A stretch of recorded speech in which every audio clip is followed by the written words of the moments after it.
Audio check 1 2 1 2. Is BINO Nation in the building? Put those emojis in the chat. That's my gang.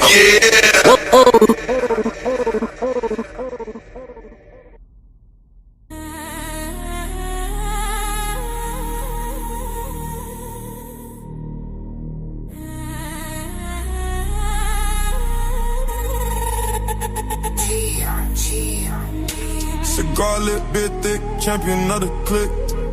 Logic sharp, metaphor slick, never miss a trick. Angryman and blueprint, they just tryna mimic. Standard so high, they can't even scrimmage. OG on the tube, wisdom like a blade. Cut through the noise, every word tailor-made. Analogies, hit like bricks in a array. Built this empire, no handout, self-made.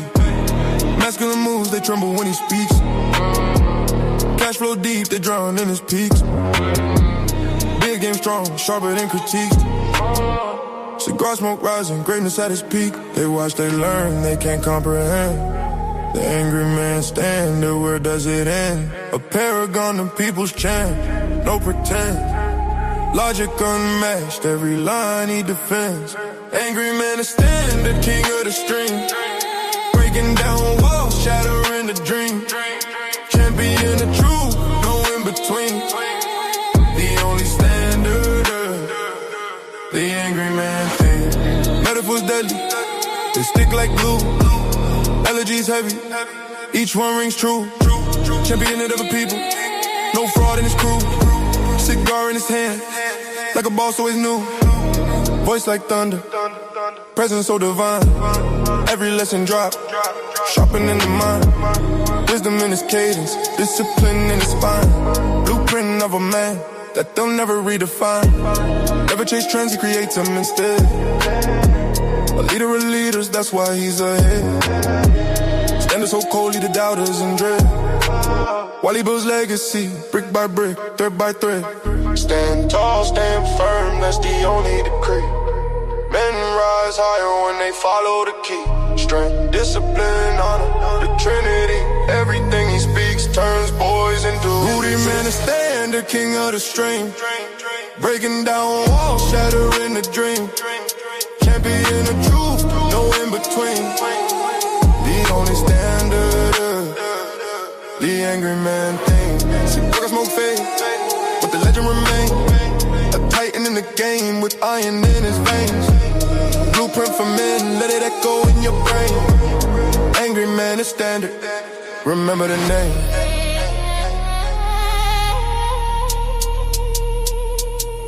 Angry man is standard.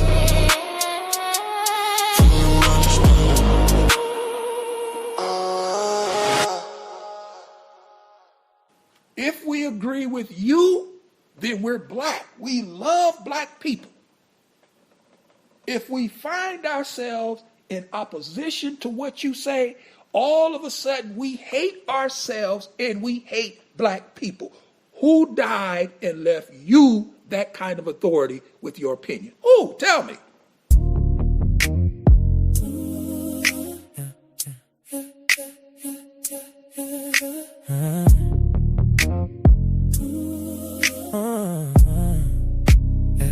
You said the mask don't fit me, but it's glued to my name. Every headline paints me wicked, cause I won't think the same. You see trouble when I walk in, like I set this place on fire. But I just talk like my granddaddy, and it cuts through all your choir. You want me to be the villain, so I'll be there. I'll be there. Not a shadow that you're killing, I'm the storm that's fighting back. I'm not a villain, I'm a super villain. That's a fact. You wrote the script, I'm just living, so I'll be there. I'll be there. You get nervous when I'm smiling, cause you know it's not for show. I won't bow to your approval, I'm too grown to play that role. You throw labels like they shackles. Try to change what I believe, but your story got a plot hole when I'm the one that's free. You want me to be the feeling, so I'll be that. I'll be that. Not a shadow that you're killing, I'm the storm that's fighting back. I'm not a villain, I'm a super villain. That's a fact. You wrote the script, I'm just living, so I'll be that. I'll be that. Call me heartless, call me crazy, call me every name you know. All that talk just turns to power, watch my true colors glow. You want me to be the villain, so I'll be that. Not a shadow that you're killing, I'm the storm. Fighting back. I'm not a villain, I'm a super villain. That's a fact. You drew the line, I crossed it grinning, so I'll be that. I'll be that.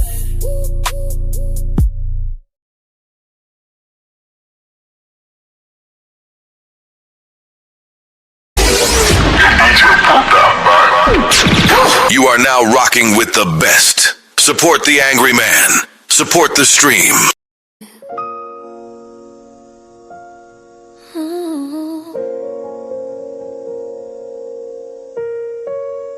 Let them talk, baby. They don't know what we got. I see them running in the streets, chasing after crowns, trying to be the loudest voice in every single town. They say I'm moving backward cause I like to serve my king, but they don't know the peace and the power that you bring. I'll keep your plate hot, I'll keep the house still. I love to be the soft place where you can heal. They call it slavery, I call it devotion. While they drowning in a sea of mixed emotion. If loving you right makes me a pygmy, then baby pick me. I'm exactly where I wanna be. I don't want the headache, I don't want the fight. I just wanna be the one holding you at night. I follow your lead, I let you take control. You got the vision, baby, you got my soul. Call me a pygmy, call me a fool, but I'm the one winning while I'm lying next to you. They brag about being boss, they brag about the grind, but look inside their eyes, tell me what you find. Microwaves, dinners, and a pillow full of tears, trading a family for a couple lonely years. I respect your frame, I respect your mind. A masculine love is so hard to find. I ain't competing, I ain't keeping score. You handle the world, I handle the door to your peace. Let the new age girls argue on the net, let them argue. They haven't found a man that they can trust yet. I'm catering to you, body and soul, playing my position, playing my role. You protect, you provide, I submit, I reside in your kingdom.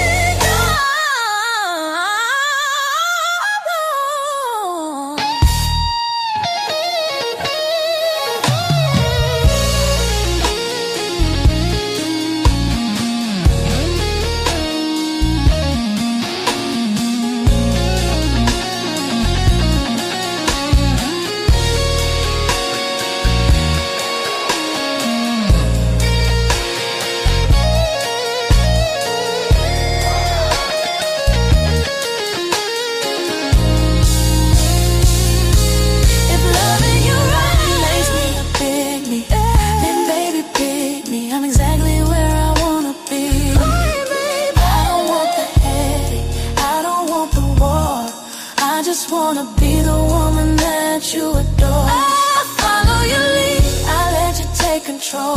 You got the vision, baby, you got my soul. Call me a pygmy, call me a fool,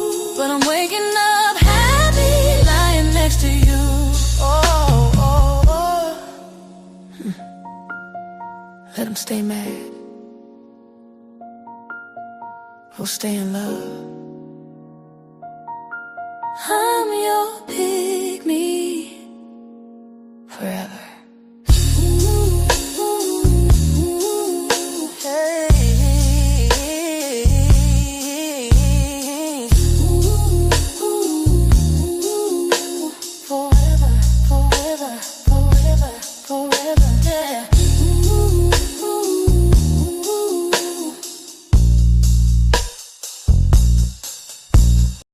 No, chill for what? Who is this nigga?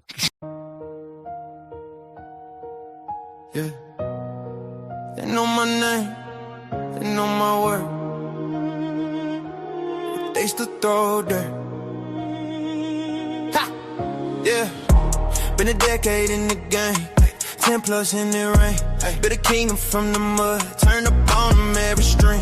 They were lurking on my chat, screenshotting every frame. Took my slang, took my cadence, then pretended we the same. They was praying for my downfall while they copying my blueprint. Yeah. Every topic that I touch turn the trend, now they abuse it, use it. They be whispering in DMs, plotting on me, try to stop my rise, stop my rise, stop my rise, stop my rise. Try to ice me out the story, still I burn right through the lies. Yeah. I'm the people's champ, I'm the angry man. Say my name, they can steal my style, never steal my hands. They can throw that dirt, still I rise again. You can hate my goods, better watch me rain. I'm the people's champ, I'm the angry man. They can twist my words, never twist my stance. Blame me for it all, I just take that chance.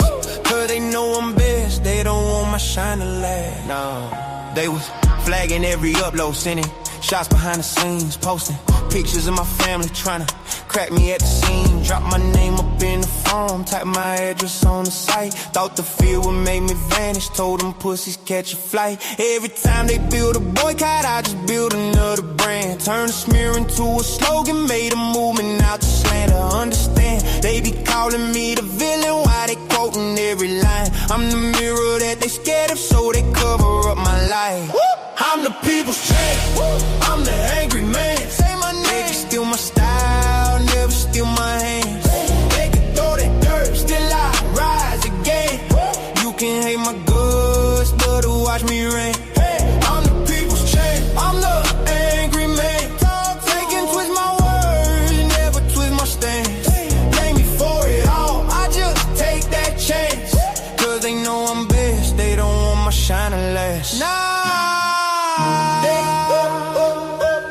They gon' blame me for the storm, blame me for the rain, blame me cause I said it, just remember we ain't the same. They gon' cry by my tone, but they study every take. You can hate on every move, you can cancel what I made. Nah, I'm the people's champ, I'm the angry man. Say my name, they can steal my style, never steal my hands. They can throw that dirt, still I rise again. You can hate my goods, better watch me rain. I'm the people's champ, I'm the angry man. They can twist my words, never twist my stance. Blame me for it all, I just take that chance. Cause they know I'm best, they don't want my shine to last. Cause they know I'm best, they don't want my shine to last. Yeah, they know I'm best, and that's why they hate the man. Radio check 1 2 1 2. Is BINO Nation in the building? Put those emojis in the chat. That's my gang. Yeah.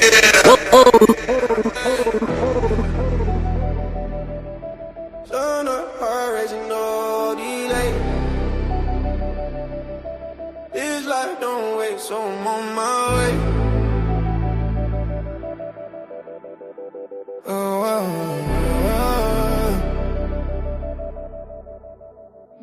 Feet hit the pavement, sunrise grinning.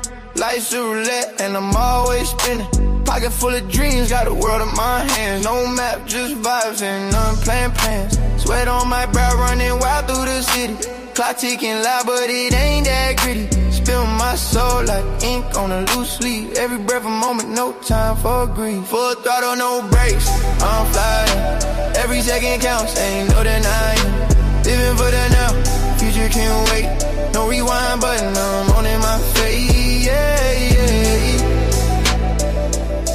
I'm on in my face, oh, yeah. I'm on in my face. Heart like a drum, beating fast, no pause. Life's a movie real, I'ma start with no flaws. Cup running over, champagne fizz.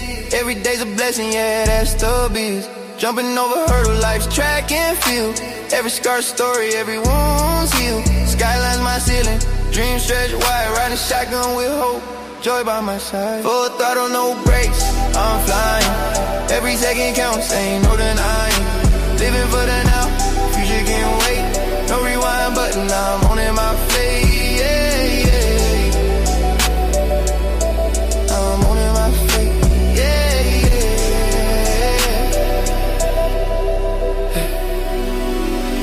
Roll the dice, let it ride. Moonlit nights, ocean tide. Every heartbeat, a melody. Life's a stage, I'm a symphony. Slow it down, feel the sound. Breathing deep, feet on the ground. Then a spark, hit a call. One more run, give it all. Full throttle, no brakes, I'm flying. Every second counts, ain't no denying. Living for the now, future can't wait. No rewind button, I'm on in my face, yeah, yeah. No rewind, no regret. Sunset phase, but I ain't done yet, yeah. I'm on in my face, yeah,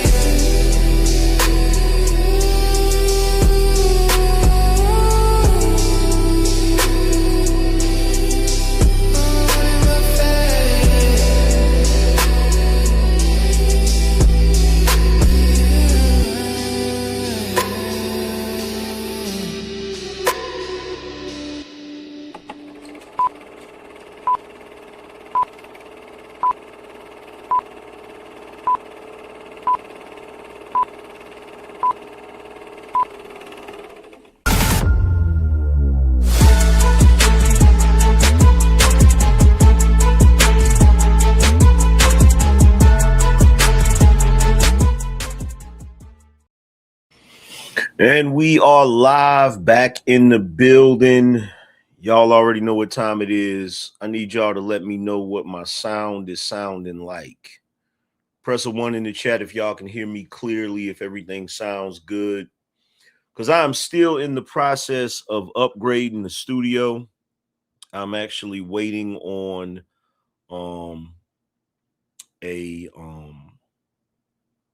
what's it called? Mac Studio. I'm actually waiting on an Apple Mac Studio. For some odd reason, you go to the Apple store to buy something and they don't have it. You got to order it. And then you got to wait damn near a month, you know, just to get the freaking thing. Because I plan on upgrading all of the hardware in here. I've already upgraded some of it. But I don't know. I'm thinking I might change the background. I'm not sure. You feel me? I don't know. What y'all think? Y'all think I should change the background or y'all think I should keep it the way it is? Do y'all rock with it? Yes, no, maybe so.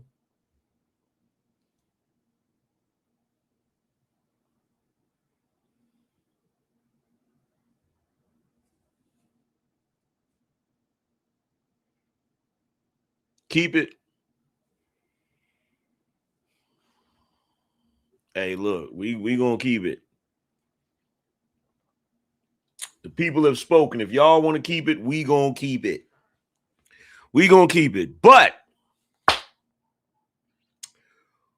we are live from the war room, the high ground of logic in this world of delusion. Y'all already know what time it is. Y'all already know how we get down.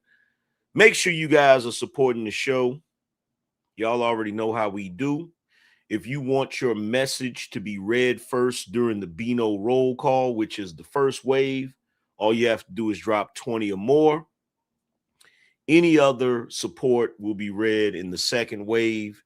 Y'all know how we do. If you want your message to be read immediately, if you want it read, put it in red. You feel what I'm saying? So if you want your message read immediately, put some red on the screen. All you have to do is drop $100 or more. You will be a sponsor of the show. We will make a big deal. We will put your name on the ticker. If you want to be a super sponsor of the show, all you have to do is drop 500 or more. Y'all know we try to get at least 20 contributors per hour. So y'all know what it is. Make sure y'all supporting the show. This ain't nothing new. You feel me? So we got to talk about Corey Holcomb again. We got to talk about him. Here's the funny thing about Corey Holcomb. Corey Holcomb used to brag about being street proof, right? Industry proof. Now, it's like he's reaching out to every lifeline he can find to try to repair his damaged situation. Now, this is what's interesting about this. And you guys correct me if I'm wrong. If he was straight, right? Because ever since he had his back and forth with Anton, and I don't know why people try to act like that wasn't the catalyst. That was the catalyst, in my opinion. That was what began all of it, right? That was the catalyst. The catalyst was the back and forth he had with Anton Daniels, right? Shortly after that, you know, he started really wilding, you know, talking about people's wives, talking about people's children, all of those goofy things, right? And then the video came out with him getting into the altercation with the lady outside of the comedy club. And then you see all of these resurfaced clips with him saying some very inappropriate things about underage girls, right? Which everybody tries to claim was jokes. Me personally, I don't think you should joke about things like that. Like, I like dark humor, but there's a difference between dark humor and things that's just off limits. Things that's just, because a lot of people try to say nothing is off limits in comedy. That's not true. That's not true. Let's just keep it real. That's not totally true. Okay. But you know, he's been on this downward spiral. And I'm not even going to lie. I never thought I would see him doing what he's doing right now. I never thought, like, I thought last week was bad. How many of y'all saw the 5150 show this past Tuesday? How many of y'all saw the 5150 show? Press a 1 in the chat if you saw the 5150 show this past Tuesday.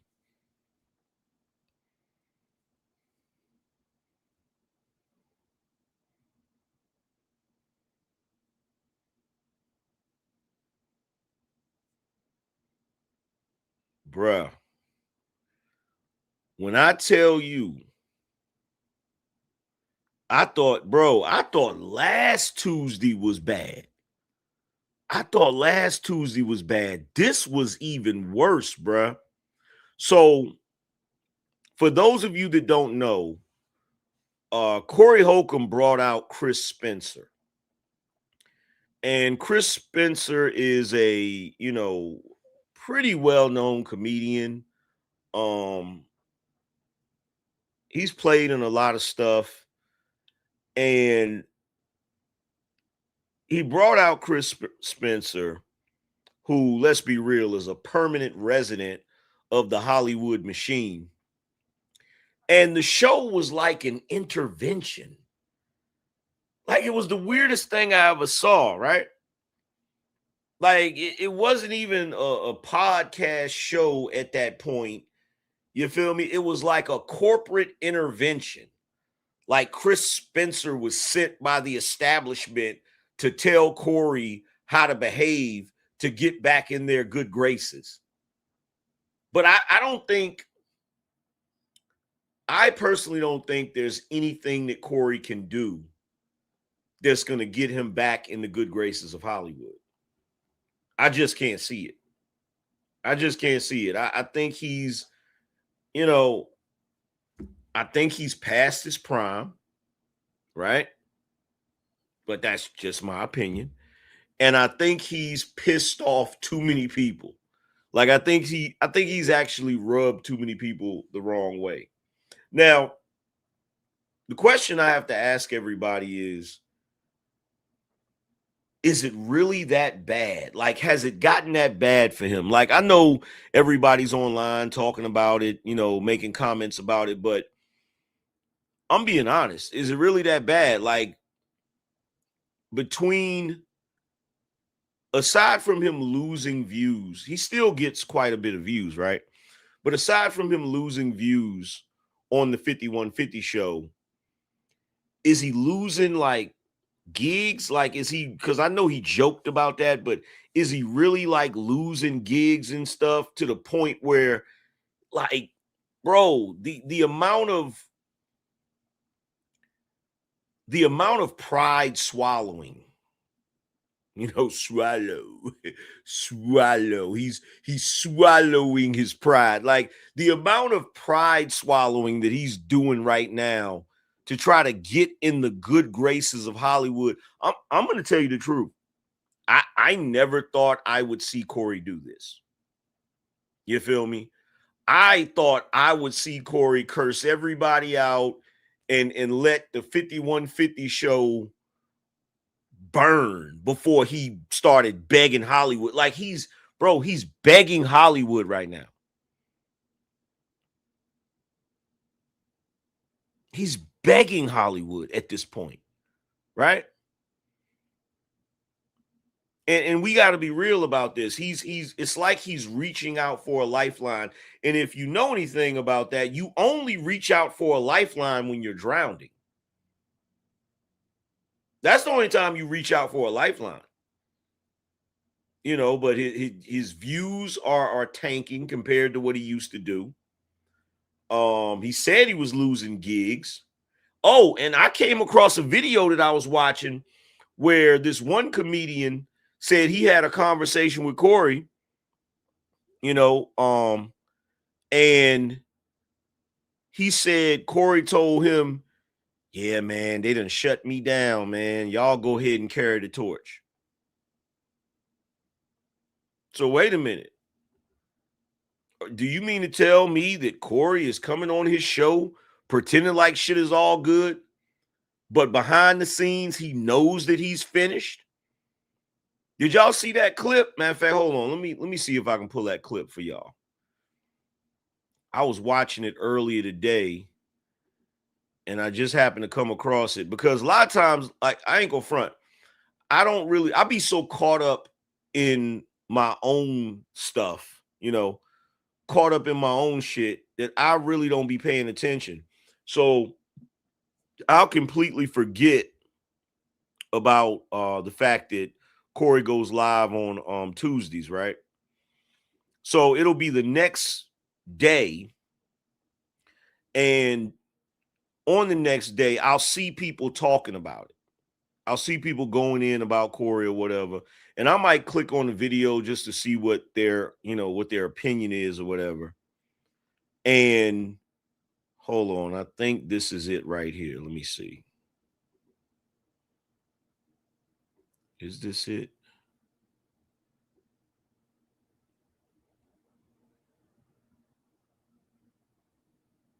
Let's see. Nah, this ain't it. This is one of the videos. That's one of the videos where they were talking about it, but that's not the one. Let's see.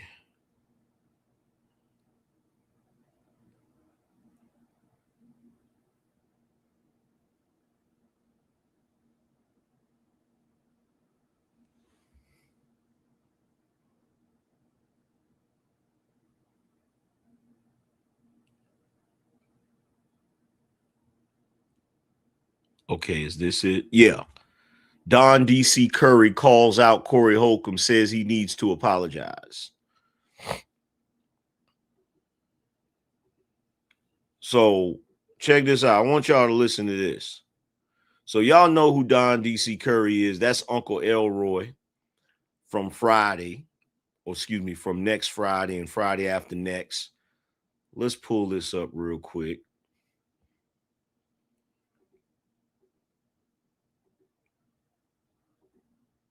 And by the way, when I start playing this, y'all let me know if there's an echo or anything like that. I might have to I'm gonna have to tweak some of the settings or whatever.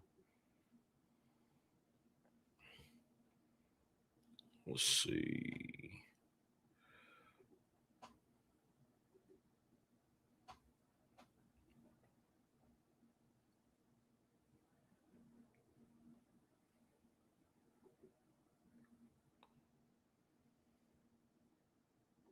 All right, let me know if you guys can hear this clearly.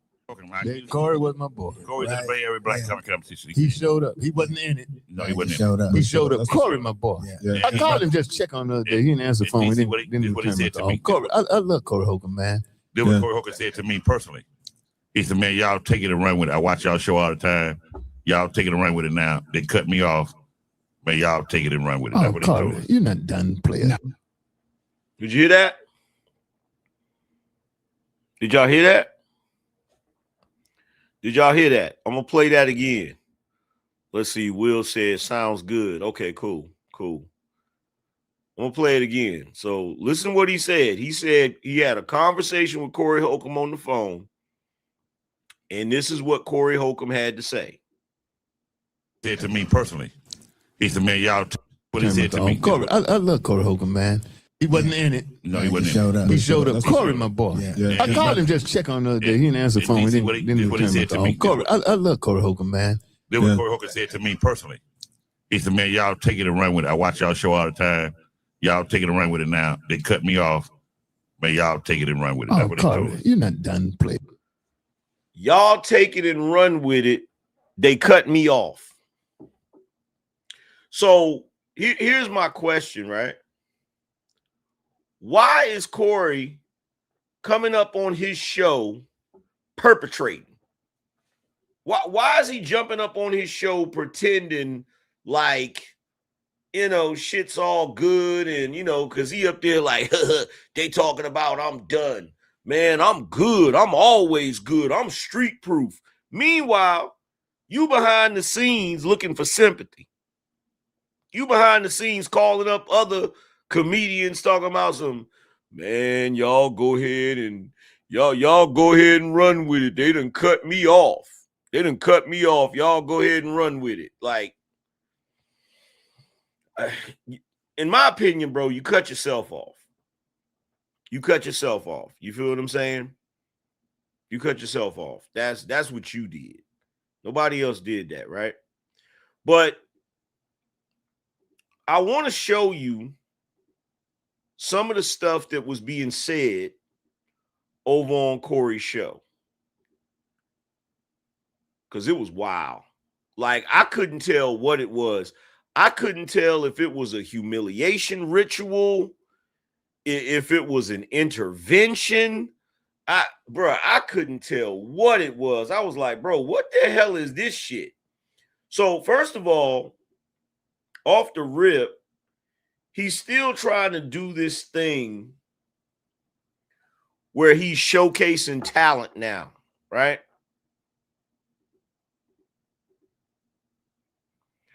So he's doing this thing now where he's showcasing talent. And like I said, this is something he should have been doing. He should have did this years ago. Years ago, he should have been showing love to comedians, like up-and-coming comedians and people that he could give exposure to. Because guess what? If he had done that, it would have been much harder, much more difficult for the crowd to turn on him like it's turning on him right now, right? But he didn't. He just said, you know what? Screw this. I'm gonna do what I do. It is what it is, and here we are. But check this out. Let's play this real quick. Hey, man, don't stop being funny. Don't stop showing talent. What you doing on the internet is good for the game because it shows talent. It ain't all gossip. We appreciate what you do. Are we behind him at the 5150 show? Drewski, keep showing that talent off. Keep knocking him upside the head. We're trying to do the same thing here at the 5150 show. I want Drewski, keep showing that talent off. Keep shot. Look, Corey. Bruh. Is he trying to like what is that? Is he trying to get Drewski's attention? Corey, what is that? You trying to get Drewski's attention? You think Drewski gonna give you a job? Is that what that was?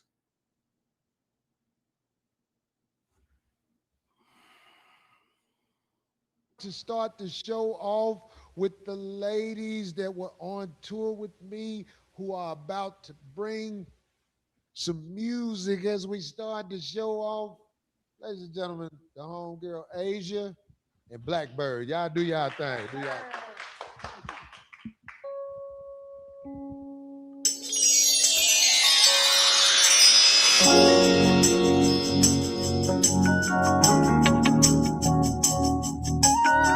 Hello, this is Kiki, and I'm calling you to tell you your boyfriend is sleeping with the both of us, and you should leave his ass. I mean, I've been on and off with him for like 6 months, and he changed my oil in my car one time. I'm just saying, you just need to know this. Now wait a minute, girl. Woman to woman, listen, you done called my home. With all this you got going on. See,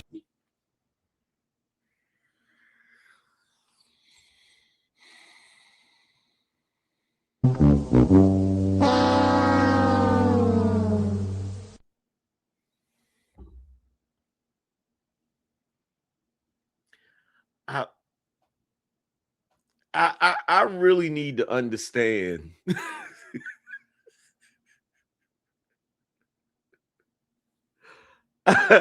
I really need to understand what's going on, bruh. Like what is this? What is this, bruh? Oh my God. Oh my God. I'm only gonna tell you this one time, little girl, about my man. I need you to listen.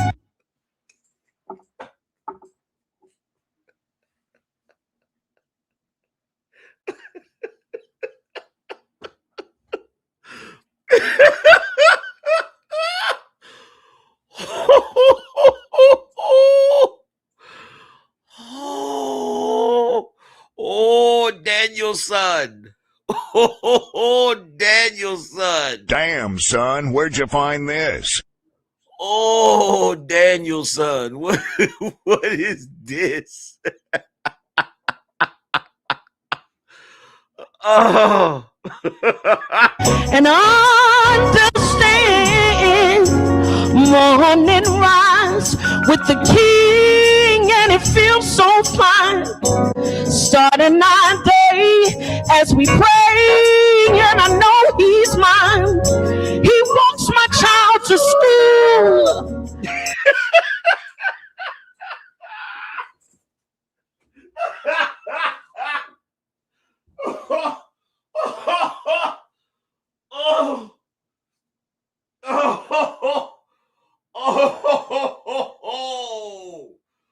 Oh, that's bad. Oh, that's bad. Sweet Jesus. Jesus, what in the heezy? What in the heezy is going on, bro? Oh my God. Yo, shout out to Forever Studios in the building, the first sponsor of the show. Let's get Forever Studios on the board so we can keep watching this train wreck. I didn't think Corey was going to go out like this, bro. I was talking my shit, but I didn't think he was going to go out like this, bro. This is sad. This is some sad shit right here. That's that BINO energy. Oh, it's a lot better than we usually do. All right, chums up. Ready, guys? Let's do this. Leroy Jenkins! Yo, shout out to Forever Studios. He said, blessings, Angry Man. Appreciate you, bro. Woo! Though he's not the dad, best guy I ever had, best guy I ever had, girl, go. I'm not about to leave my man who treats me like a queen, cause he's fucking on. I told you. I'm trying to let you bitches know. I gotta let you bitches know. I gotta let you bitches know. Bravo! Bravo! Bravo!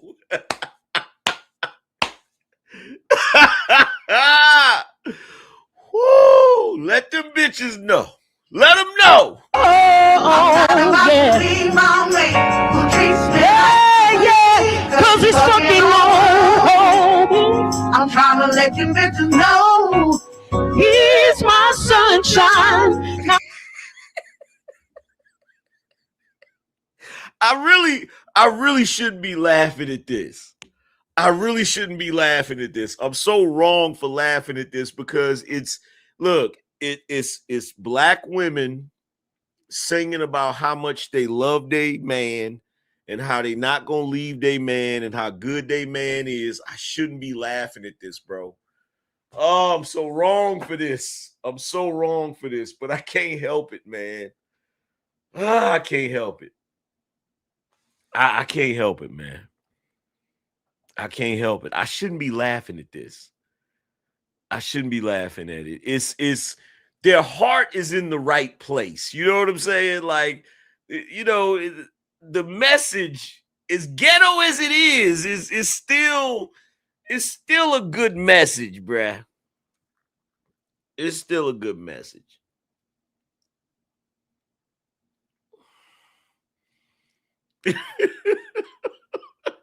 What y'all think about the song?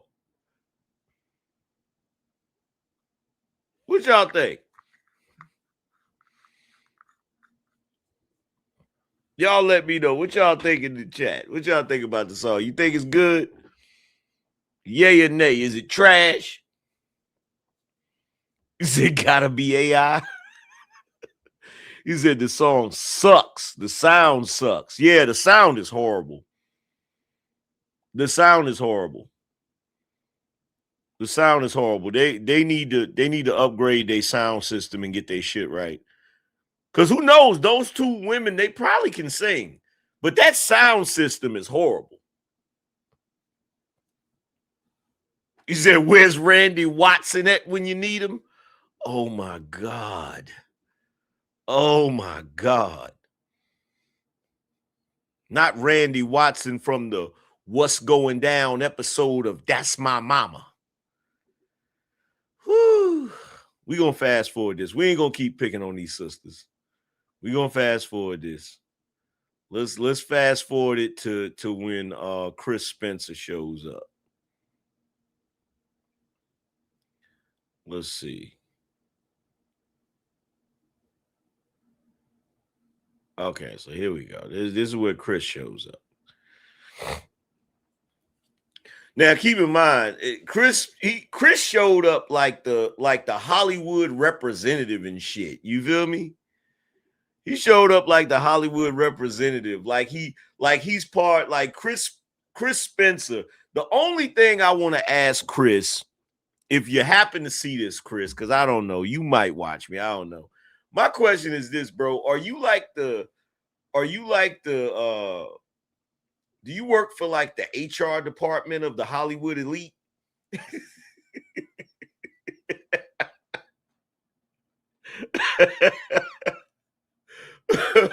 Because look, Corey's sitting there listening to him talking about some, yeah, because I want to hear this, man, because, I need to hear this and shit. And Chris sitting there telling him everything he's doing wrong, like he part of the damn human resources department. I ain't never seen nothing like this before in my life, bro. Ever. Because I felt your energy when I asked this.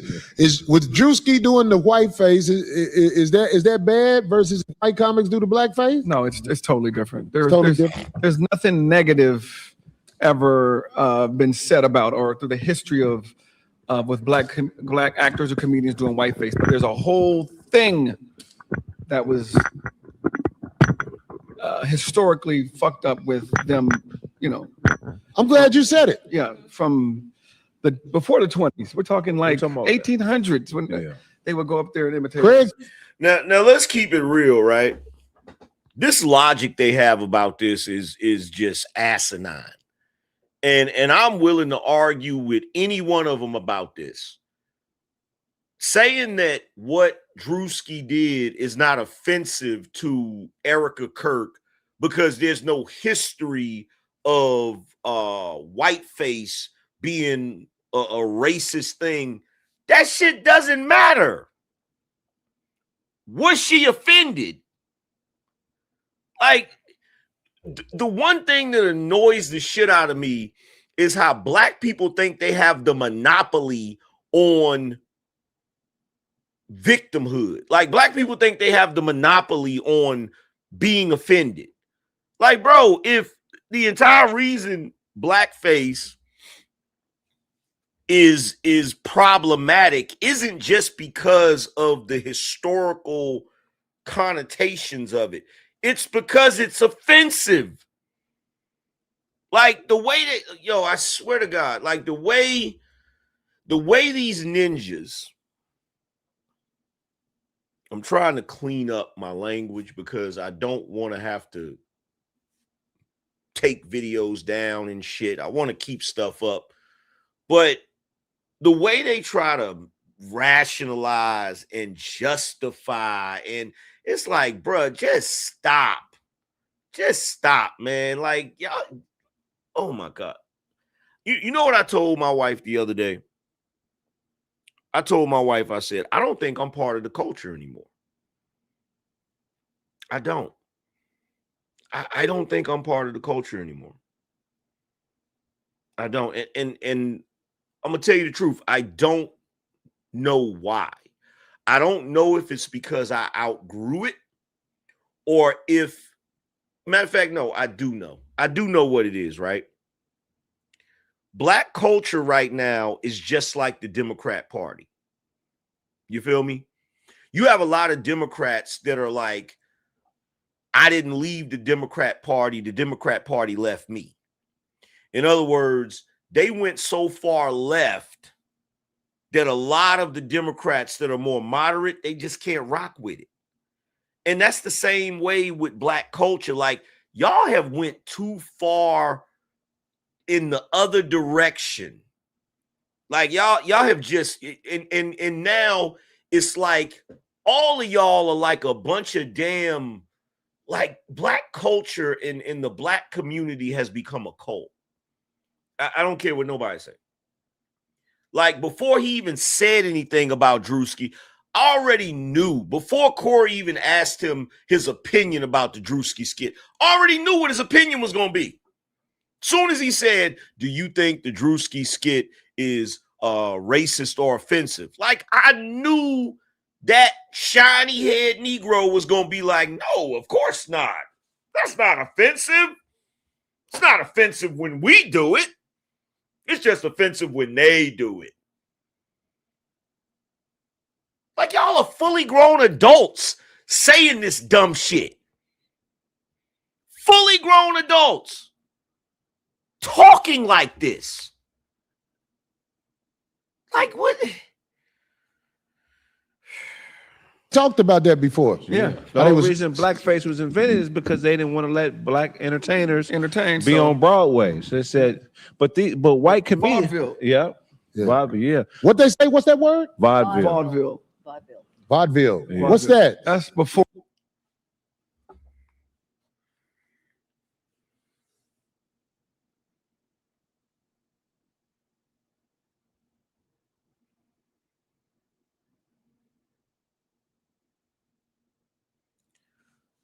How the hell is Corey a 30-year comedian in the entertainment industry and he doesn't know what vaudeville is? How is that possible? Could somebody please tell me how is that possible?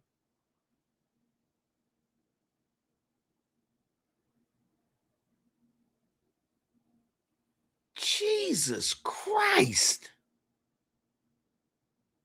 Or Broadway. That's Okay. where, and the Catskills, all these places that there was a lot of white entertainment and then we couldn't perform in, but they enjoyed us, so they would dress up as us and put the lips on and the face. And we're talking Shirley Temple. We're talking like, See, people need to know. Now here's why this annoys me, right? Know that. People need to know that. It's not the same as whiteface. Yeah. They didn't want to let black entertainers entertain be on Broadway. So they said, but they would go up there and imitate. Craig talked about that before. Yeah. The only reason blackface was invented is because they didn't want to let black entertainers entertain be on Broadway. So they said, but white comedians. Vaudeville. Yeah.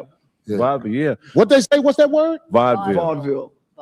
Vaudeville. Yeah. What's that? That's before Broadway. That's Okay. where, and the Catskills, all these places that there was a lot of white entertainment and then we couldn't perform in, but they enjoyed us, so they would dress up as us and put the lips on and the face. And we're talking Shirley Temple. We're talking like, See, people need to know that. Yeah. People need to know that. It's not the same as whiteface. Yeah, Yeah. this goes back to slavery. They used to go to the South because there were comedians that were slaves. They would go to the South. They would go on plantations and steal their acts and go back to New York and do their jokes and whatever their interpretation of it was. Yeah. Yeah, it was a regular thing to steal from us. And with no Cold world. consequences. Yeah. So anyway, look, ladies. And all of that was wrong. All of that happened historically was wrong. Nobody's denying that. But I have a question for all of y'all, right? Because they're bringing it up, talking about it, as the excuse for Drewski being able to do what he did. Well, remember, they used to dress up like us because they didn't want us entertaining them and they didn't want us performing and blah, blah, blah, whatever, right? Okay, cool. So here's my question.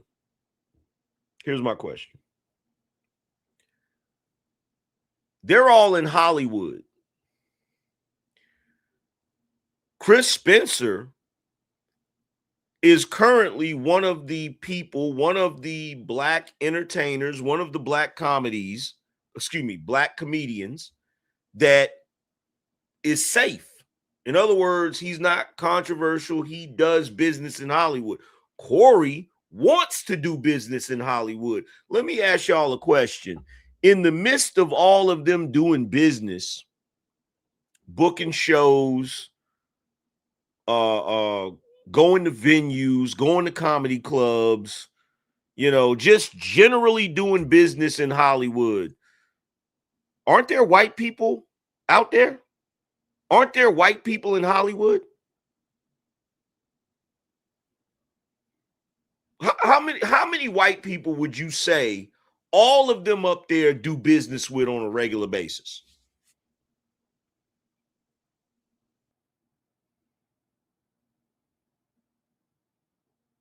Anybody? How many white folk do you think they do business with? Forever Studios said a lot of them. So the reason why I say this is because in my mind, I'm like, y'all sitting there talking about vaudeville and how they didn't want us performing and was stealing stuff from us and all of this. And I'm just sitting there thinking to myself, well, you must not be too damn offended. See, this is why sometimes I sit back and I wonder, what's the point of complaining about all of this shit if you're just going to go and do business with the folks that you claim is so racist? Does that make any damn sense? Like, it's the most asinine shit I've ever seen in my life. The black folk, the good folk of the community that are in Hollywood and in the entertainment business, the ones that are the most vocal, that complain about white folk the most, are the ones that do the most business with white folk. And it's like, why don't y'all just shut up about it? Because it ain't going to stop you from doing business with white folk. So why is you always complaining about white folk? Like, it don't make sense to me. It don't make no sense to me.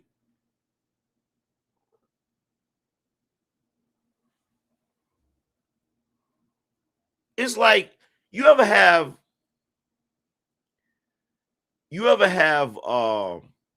like, let's say an uncle, right? You ever have an uncle that goes around one of his friends and his friend drinks a lot, and he goes over there and he drank with him, and they always get into an argument. And so your uncle always come back complaining about his homie that always get drunk and always act a damn fool. And at some point, you ask the question, what the hell is the point of you complaining about the man? Because you know you're going to carry your ass over there next Friday and drink with him. Like, you not about to stop drinking with him. You not about to stop hanging with him. So what's the point of you complaining about what happens when you hang with him? What's the point of that shit? Like, y'all are not about to stop doing business. You feel me? Y'all ain't about to stop doing business with white folk, right? So if you're not about to stop doing business with white folk, why is you still complaining about it? It don't make sense to me. It don't make no damn sense to me. But see, I'm going to tell you what I think. And this is the truth. And shout out to my man Izzy Bands in the building. This is the truth, right? You know what I think? Number one, when it comes to the entertainment industry, or pretty much any business, I don't care what it is, a black person that is good at what they do, and I don't care what level of good, I don't care if you're phenomenal or if you're just okay, right? But a black person that is good at what they do, they're not going to make a lot of money with a predominantly black customer base. But regardless of what level of good you are, regardless of what your skill level is, you can make a lot of money doing business with white folk. We all know this, right? And you know what I think personally? I think the black folk that you see in entertainment that's always screaming about white supremacy, that's always screaming about they not like us, that's always screaming about this group and that group that's non-black and you don't want to do business with them or whatever. I think that those black people that act like that, they do that so that you won't do business with them. It's kind of like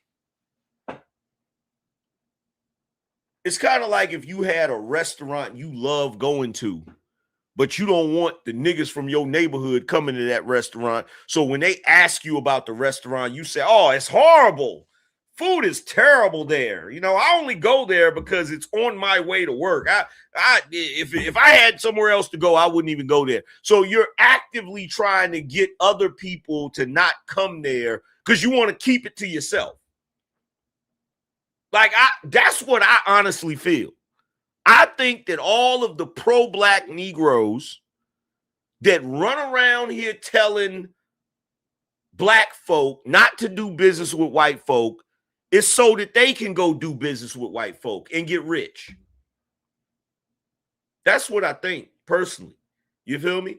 And the reason why I think that is because there isn't a single black person that screams about white supremacy and yells about how black folk don't need to do business with white folk. There isn't a single one of them that doesn't do business with white people on a regular basis. On a regular basis. So you have to ask yourself the question, right? Why in the hell are you complaining about white folk if you do business with white folk? Because I'm going to tell you the truth. Some of y'all white people, y'all better than me. Y'all better than me, because if I was a billionaire white guy and I was getting ready to do a business deal with you and you're black and I see you on TV talking about white supremacy this and white supremacy that and white people racist and this, I would cut that deal so fast it would make your head spin. I wouldn't do business with you. Like you, so you gonna go on TV and just talk about my race like a dog, and then I'm going to invest my money in you? But see, this shows you just how spoiled black folk are. This show you just how spoiled we are. Or excuse me, not spoiled, entitled. This just shows you. Because look, Hollywood ain't ran by black folk. Let's be clear about that. Hollywood is not ran by black folk. It's ran by white folk. Let's be clear.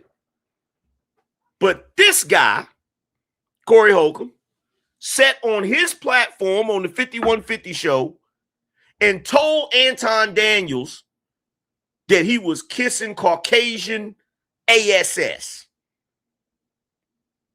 And just off the strength of that alone, not now one of those Caucasians that you was talking so much shit about, Corey Holcomb, should do business with you. Because here's the funny thing about this. This is what's so hilarious about this, right? This is what's so hilarious. What's so hilarious is you sat right there on your show and told Anton Daniels that he was kissing Caucasian ass, but here you are bending over backwards to try to get into Hollywood. It seemed like to me that you're in the process of puckering up. Does anybody else feel that way? And again, why is his nose so damn shiny? Why is that man's nose so shiny? What the hell? Like, I don't understand it, bro. I don't understand why his nose is that shiny. I don't understand it, man. Why is his nose that shiny? I don't know. But it seemed like to me he's in the process of puckering up right now. And if y'all think he's not, just listen to this conversation. Just check out the conversation and you guys tell me. Ladies and gentlemen, like I said, once again, Drewski, we support you, brother. Keep doing your thing. You crazy as fuck. Oh, once again, Drewski, we support you. Keep doing your thing. You know, once again, Drewski, we support you. Keep doing your thing. How much Drewski meat stretching are you going to do on the 5150 show? Like, bro, I never in a million years thought that Corey Holcomb was this good at tap dancing. Ever. I never thought he was this good at tap dancing. Yo, Drewski, keep doing your thing. We support what you're doing. We support what you're doing, Drewski. Please give me a job. Please give me a shout out. Give me something. Please, Drewski, please. You crazy as fuck. But no, what's the funniest part is everybody thought it was Erica Kirk. We assumed automatically. And then they showed two other women who look more like the character than Erica Kirk did. There's some rapper. I don't know how you do this. If you can put it up there. Oh, what is his She name? looked. Yes. She got the same mandible, the same jawline, everything. And then there's another like conservative white lady who's who's bodacious looking, and she looks just like the character he was doing as well. That's funny. It's funny. So Erica Kirk's like, oh, I thought it was me. Yeah, gone is that lot. Good luck with that lady, because there's too many people that resemble that character. Yeah. So check this out, Craig, Darlene. There it is. I have brought our brother, Chris Spencer, on the show to kind of walk me through things he's noticed about who I am because Whoa. Wait a minute. Wait a damn minute. What is that? What the fuck is that? What? Hold on one second. Let me pull this up on the big screen. Have y'all ever seen Corey Holcomb post his Cash App?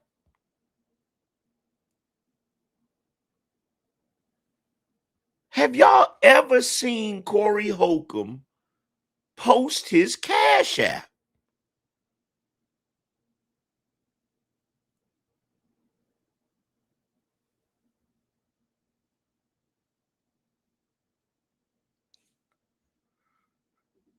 Tree said no. So I'm not tripping, right? So I'm not tripping, right? I'm not tripping. It ain't just me. And look, I'm not, look, I'm not hating on him. I'm not hating on him for posting his Cash App. I just find it weird because I don't think I've ever seen him do it. I don't think I've ever seen him post his Cash App. I don't think I've ever seen him promote his social media. And see, the reason why this is weird to me is because, in my opinion, this is shit he should have been doing from day one. He should have been doing all of this stuff from day one.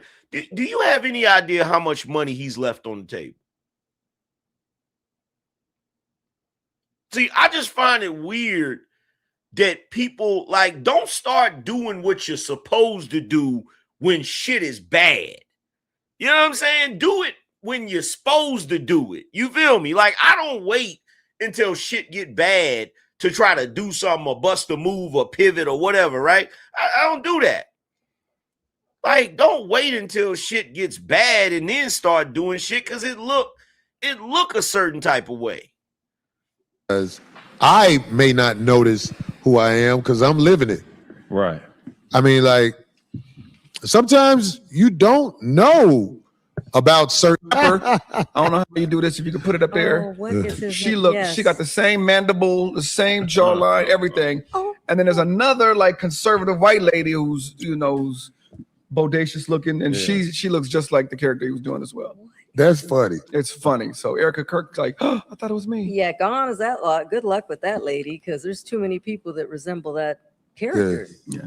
So check this out, Craig, Darlene. There it is. I have brought our brother, Chris Spencer, on the show to kind of walk me through things he's noticed about who I am because I may not notice who I am because I'm living it. Right. I mean, sometimes you don't know about certain things, and some people play dumb. I don't think I play dumb. I'm not a coward. I say who I am, and I'm actually proud of who I am. But Chris, I was talking to you on the phone because I live in Hollywood and we pass each other while driving. And I know Chris from hooping. Why? So okay. So I got a couple of questions, right? I got a couple questions, and I need y'all to answer this for me, right? Because this shift is nasty work, right? We watching him go from being the king of 5150 to being a dude that seems to be begging for a guest spot on a network show. This is what this looks like to me, right? So My question to y'all is this. Is this him trying to prove to the audience that he has humility? You know, by bringing people on and having them criticize him and say, I may not know what I'm doing wrong and the fact that I'm offending people. So, tell me, what is it do you think that I'm doing wrong? Like, what? Like, bro, what is this goofy shit? What is this goofy shit, bro? Like, so you got him literally sitting there, and here's the other thing that really bothers me. Why a nigga so proud to be living in Hollywood? Can somebody please explain to me why they think that's a flex? Because I live in Hollywood, And there's going to be parts of this discussion where it's going to be like, man, it's hard to make it out here. There's a lot of people out here, that ain't got a place to stay. Like, it's hard to make it. Yeah, it's hard to make it out there. If you a bum, if you broke, you feel me? Of course it's going to be hard to live out there with the cost of living, you know what I'm saying, what it is. But people do it. And not all of them are celebrities. Not all of them have 30 years in the comedy game. But like, why does he think it's a flex to say that he lives in Hollywood? That's not a flex. That might have been a flex. Let me tell you something. That might have been a flex in the 90s. Maybe the 80s, 70s, you know what I'm saying? Back when it was beautiful. I don't think that's a flex today. I do not think that's a flex today. You feel me? Like, I'm just saying. Basketball and sports are something that bonds people for real. Especially when you come from out of town. You find out where's the dopest gym, and that's how you got to meet all of us. Bill Bellamy. Because we were still at that age where we hooped. Yes. Now I tore my ACL watching the finals last year. So, yeah. But that was a great, the gyms we played at, it's LA, so it's noon, so it's either actors or gangbangers. Hey, let's get that label off there. We don't want to get them no. Oh yeah. But yeah, it was thugs and entertainment people. So who all we used to play with up there, Balboa? It was fights. It was Game, D-Mac, all the guys. Bill Bellamy, all the guys. We there when Kobe Bryant came through. Wait. Let's back up for a second. You find out where's the dopest gym, and that's how you got to meet all of us. Bill Bellamy. Because we were still at that age where we hooped. Yes. Now I tore my ACL watching the finals last year. So, yeah. But that was a great, the gyms we played at, it's LA, so it's noon, so it's either actors or gangbangers. Hey, let's get that label off there. We don't want to get them no. Oh yeah. But yeah. Did he just ask him to take the label off the bottled water? And it looks like the bottled water you get from Walmart. Take that label off there because we don't want them. You don't want them to what? I'm genuinely confused. What was the reason for that? Could somebody please tell me what the reason was for that?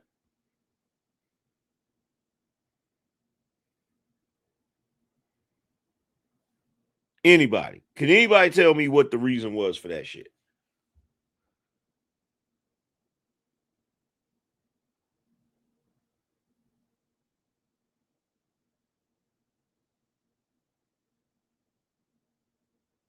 Copywriting?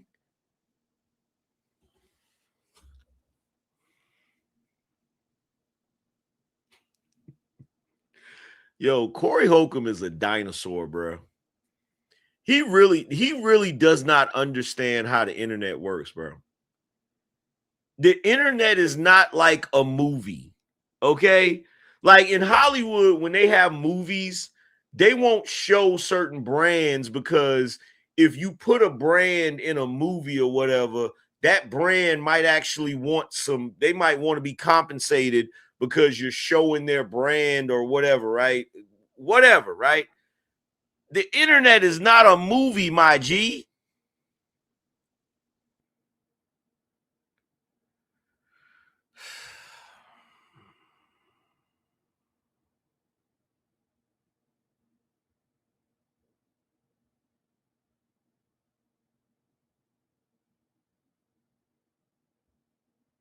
He said no free promo. They not paying him. So y'all saying it's the got so bad he not gonna show nothing unless he get paid. We ain't showing nothing unless I'm getting a check.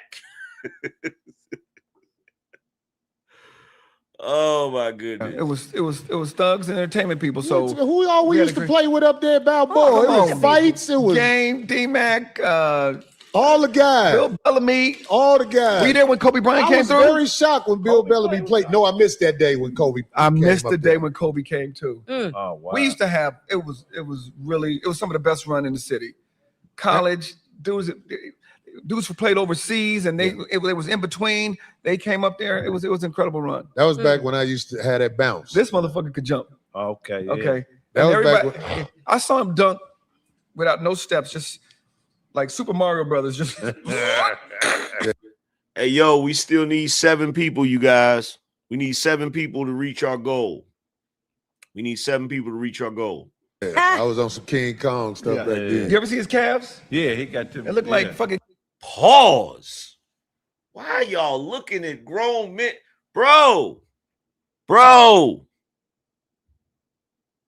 how many of you dudes, I just need to know, how many of y'all are playing a game of pickup basketball and you're staring at dudes' calf muscles? I don't think I've ever in a million years went to the park or to the gym and was like, yo, man, look at his calf muscles. He probably got mad hops, man. Like, I'm going to ask him if he works out, right? I'm going to ask him what exercises he does for his calf muscles. King Henry V. But you talk about back in the day. Back in the day. And he had a Jimmy. He had the whole thing. But Chris, look, so I want people to understand how. Did you just associate his calf muscle with a turkey leg that King Henry V ate? Is that what you just did, brother? Bond, I think because we played basketball, it made it where we don't have a phony bond. When I see you, I'm always happy, bro. Oh, thank I'll be you, like, man. that go Chris crazy. Yeah. You know what makes me mad? Well, we'll talk about it in a second. No, I'm saying like it can lead in if you want to lead into what you want to say, because Chris is here because I was talking to Chris about why have I rubbed so many people the wrong way in Hollywood? Chris. Corey, we not doing this with you, bro. We not doing, like, this is what's so hilarious about this, man. Look, y'all know how everybody talk about standing on business, right? Cats be like, yo, I'm standing on business. You feel what I'm saying? I'm standing on business. Yo, the funniest thing I ever heard, what's my man's name that say this right here? What in the hemoglobin and haberdasheries? What's that brother's name? The comedian. Y'all know who I'm talking about? What's his name? I can't think of his name. Shit. Damn, I hate the fact I can't think of his name. He funny as hell, too.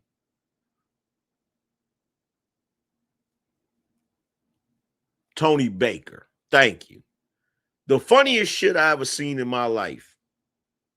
My wife was watching this Keke Palmer movie with Keke Palmer and SZA, right? It was actually pretty funny, right?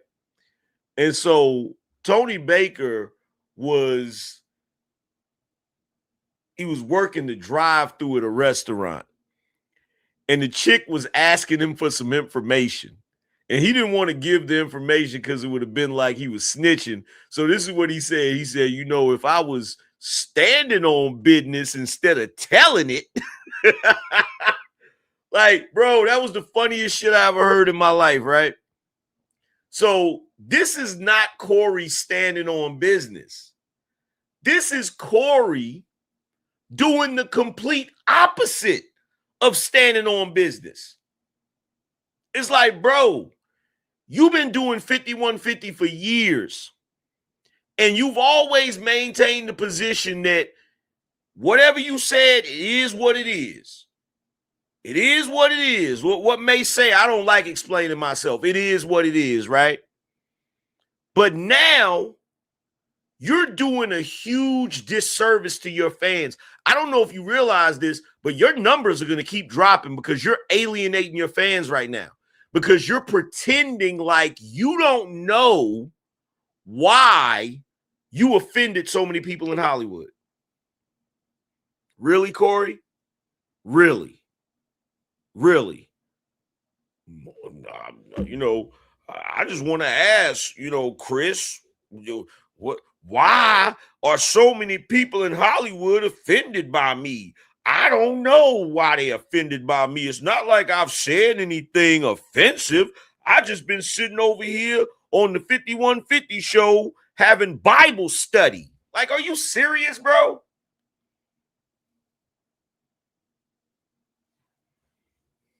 Is going to help me understand some you. things that I obviously must not see, because I don't think I rub people the wrong way. Where we don't have a phony bond. When I see you, I'm always happy, bro. Oh, thank I'll you. be like, that go Chris crazy. Yeah. You know what makes me mad? Well, we'll talk about it in a second. No, I'm saying like it could lead it if you want to lead into what you want to say, because Chris is here because I was talking to Chris about why have I rubbed so many people the wrong way in Hollywood. Chris is going to help me understand some things that I obviously must not see, because I don't think I rub people the wrong way. I think honest. And listen to Darlene talking about some, oh, thank you. Oh, really? Do you hear that, Corey? Your squad of yes men obviously think something's wrong.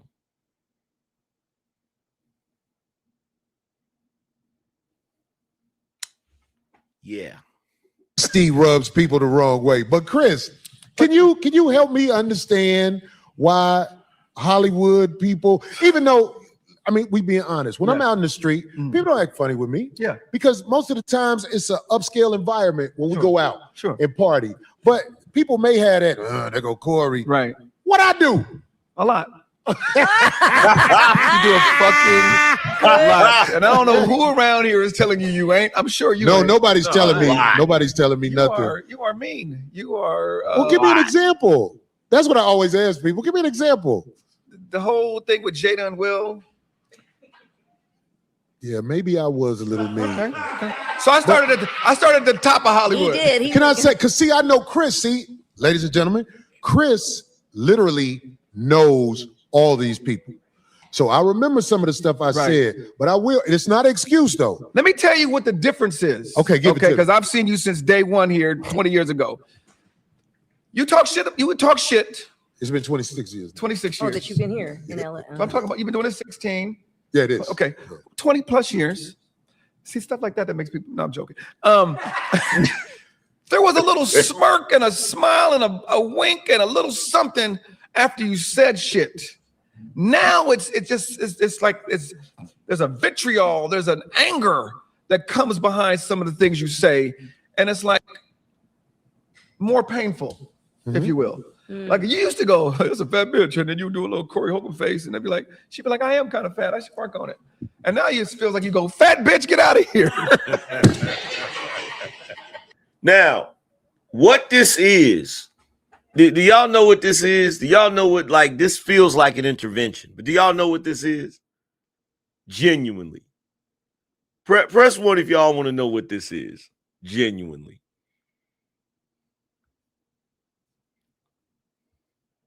Hit a 1 in the chat if y'all want to know what this is.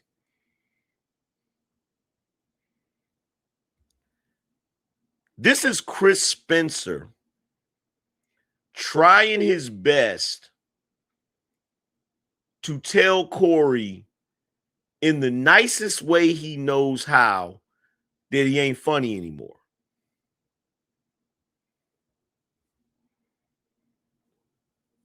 Now, some of y'all gonna say, well, hold on, wait a minute, Angry Man. What do you mean Corey ain't funny anymore? Now, keep in mind, I'm not talking about his comedy set. In other words, I'm not talking about where he sat down, put pen to pad, and wrote out his jokes and wrote out material, and then he goes and does a comedy set. That's something entirely different, right? because there's a difference between doing a comedy set and just being funny in general when you're just having a regular conversation. Because when Corey's on the 5150 show, he's not doing material. He's just having a general conversation, right? And the problem is everything he's saying is mean-spirited, but it's not funny. See, you can get away with saying some mean-spirited shit as long as it's funny. And the reality is what Chris is trying to tell him, what he's identified accurately, is that Corey used to say mean-spirited shit in a funny way. And now he doesn't say it in a funny way. He just says mean shit. Mean shit and weird shit. There's no punchline. There's nothing funny. It's like he'll say something and you're waiting for the joke. You're waiting for the punchline and he's just sitting there looking at you. Like he just looking at you like damn nigga, is a joke. Like that's it? Where's the joke? There is no joke. You feel me? And the reason why there's no joke is because Corey Holcomb has turned into the very thing he complains about. A bitter black woman. That's what he's turned into. He's just on the other side of that because he's a black man. But he is the grown black male version of he's the grown black male version of an old bitter baby mama. Right? Now, some of y'all gonna say, well, hold on, Angry Man. What do you mean he's acting like a baby mama? Who's his baby daddy? Hollywood. Hollywood. The same way a baby mama will be mad because she didn't get a return on her investment. It's like she done messed with this dude that had a baby bomb and she thought she was gonna get some money. She thought she was gonna come up and she didn't end up with nothing but some food stamps and some Section 8 and shit. And that's what Corey is. He's bitter because he didn't get what he thought he should have got out of Hollywood.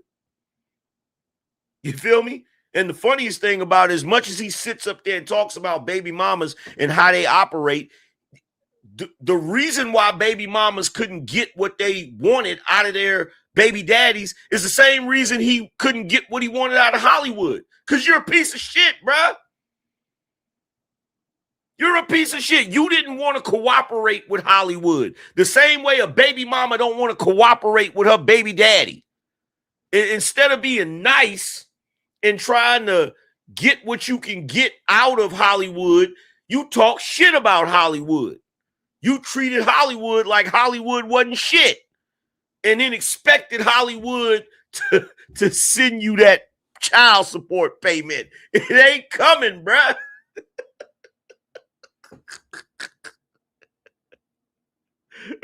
And now, after you realize you can't buy furniture with food stamps, now you trying to spin the block. Now you on your phone texting Hollywood talking about, hey, big head. Now, see, that's funny, Corey. That's funny. That's funny, bro.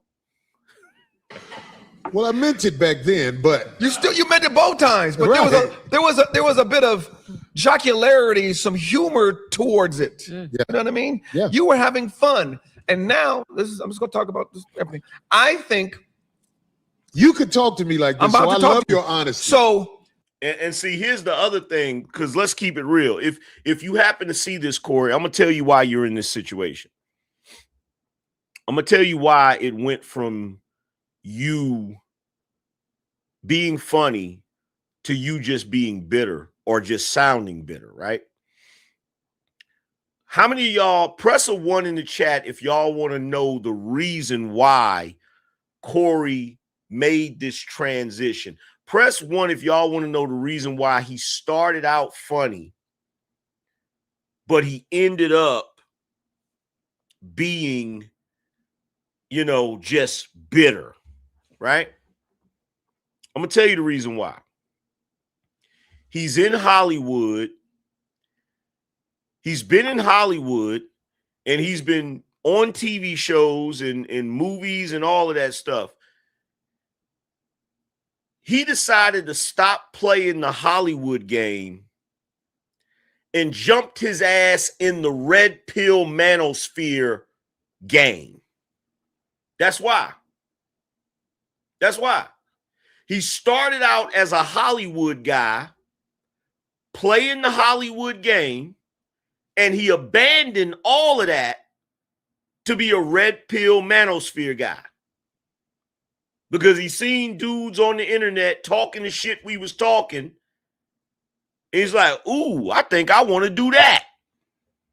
And so the 5150 show turned into that. That's what it turned into.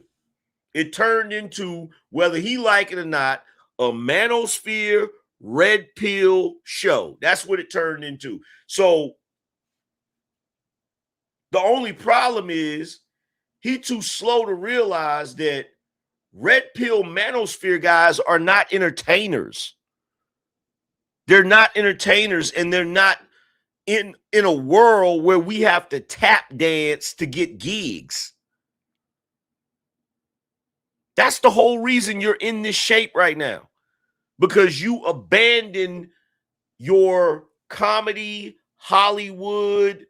I gotta operate this way to be successful in this arena. You abandon all of that to jump in a lane that ain't your lane. That's the reason. That's the reason. He jumped smooth in a lane that didn't belong to him. And he doesn't realize that when you're in that lane, you can't backpedal. You cannot backpedal. You cannot backpedal. I think with this show, you've become somebody else, right? I think this audience loves this shit, right? And this, you've kind of be, you like Dice Clay. This, not a caricature, not a caricature, but the shit that you do that a lot of people love has fed the beast. You know what I mean? And I think you've become, fuck Hollywood. I got the 5150 show. Well, I'm selling tickets across the country. I don't need, why do I need that? You know what I mean? So I think. So glad you said that. And then the audience has kind of made you go, yeah, fuck Hollywood, fuck Hollywood. You got to suck a dick to make it. Corey don't suck dicks, hooray! You know what I mean? He likes a straw down the tip of his dick. That surgery, yeah. But look, Chris. Yes. I'm so glad that you're saying all this because I need this to be said. Right. And shut your phony ass up, Negro. Chris, I'm so glad that you said all of this because I need this to be said. How many of y'all thought that was real? The funniest thing about it is, as he's saying it, I can tell that he's thinking the opposite. Man, F this dude saying this shit right now.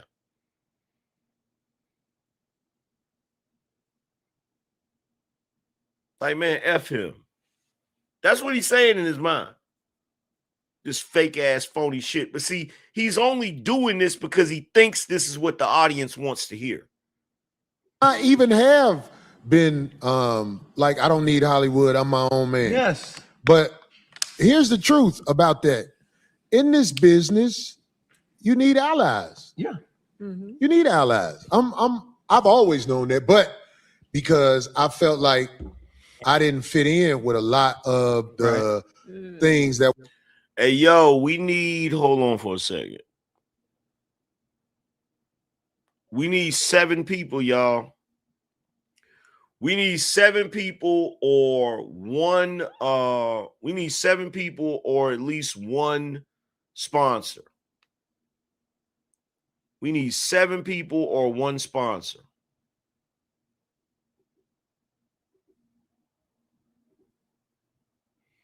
We need 7 people or one sponsor.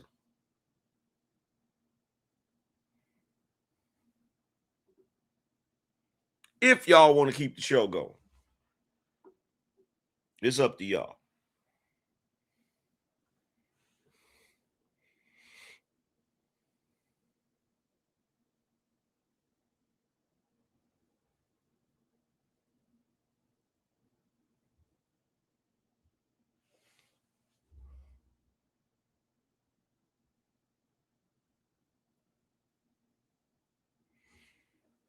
said, bruh, Corey folding so hard.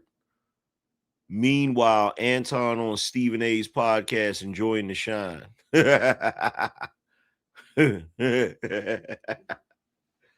Hilarious. We're going on, and it's not just Backdooria.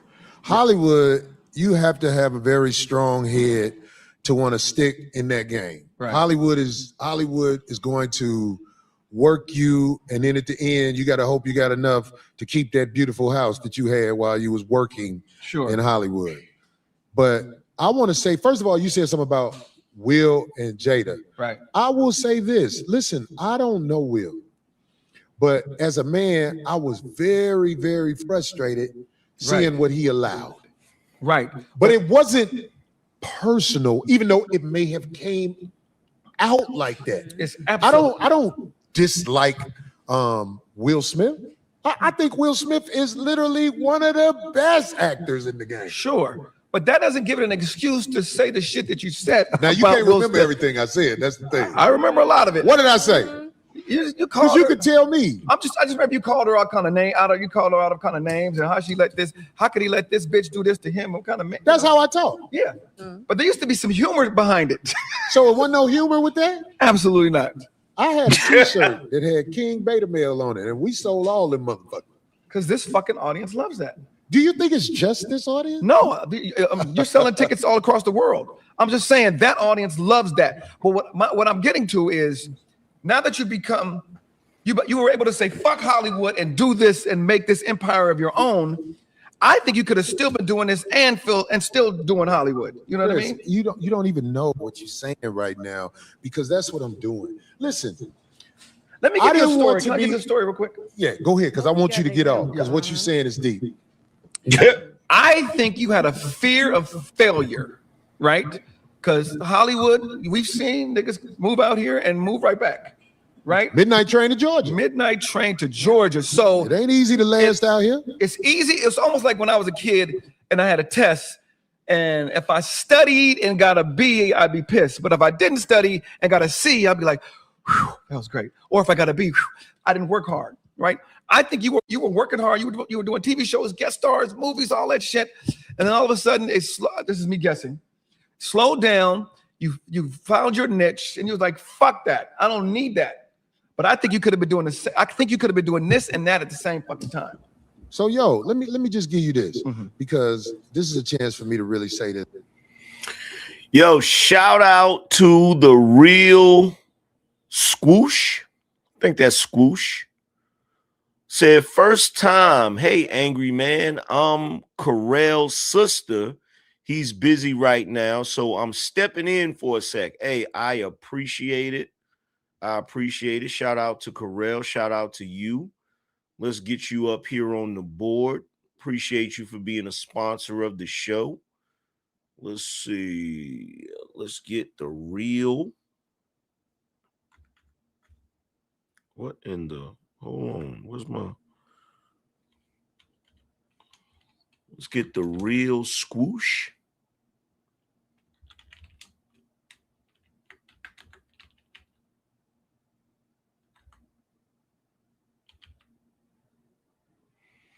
Shout out to the real Squoosh in the building.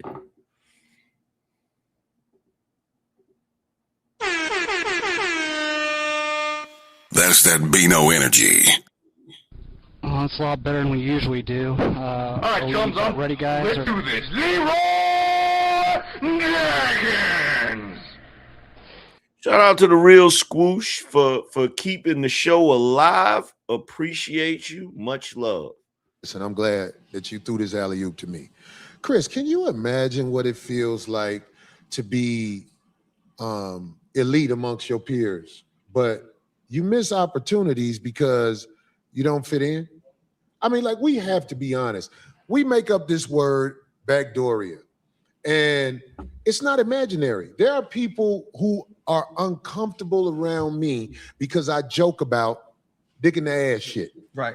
And I can even understand that. But I'm saying, like, you can't block the way to get to the other side of the bridge because you worried about that, especially if you got a brother like me who I show you in person. Because Chris, you've been around me. Mm-hmm.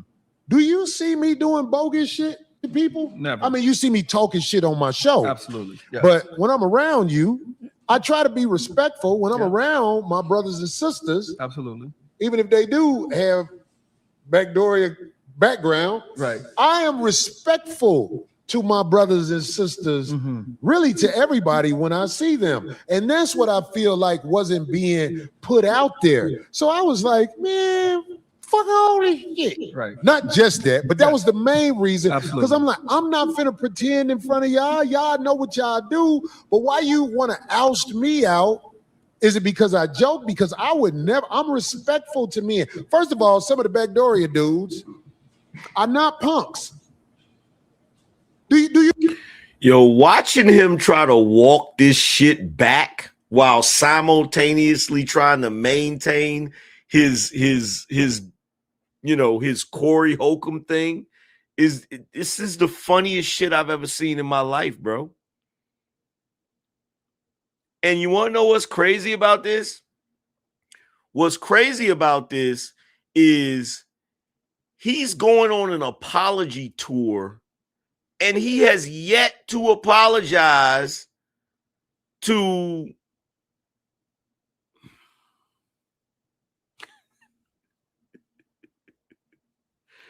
bro, out of everybody you're apologizing to, you have innocent people that did not do anything to you, that are not public figures like Will Smith and Jada Pinkett. And he still ain't apologized for that. You hear what I'm saying? Everybody equate Backdooria to some little weak dude. No. Trust me. And notice how he's trying to get back in the good graces of the alphabet mob. Do y'all see this? Are y'all paying attention to this? Notice how he is trying his best to get back in the good graces of the alphabet mob.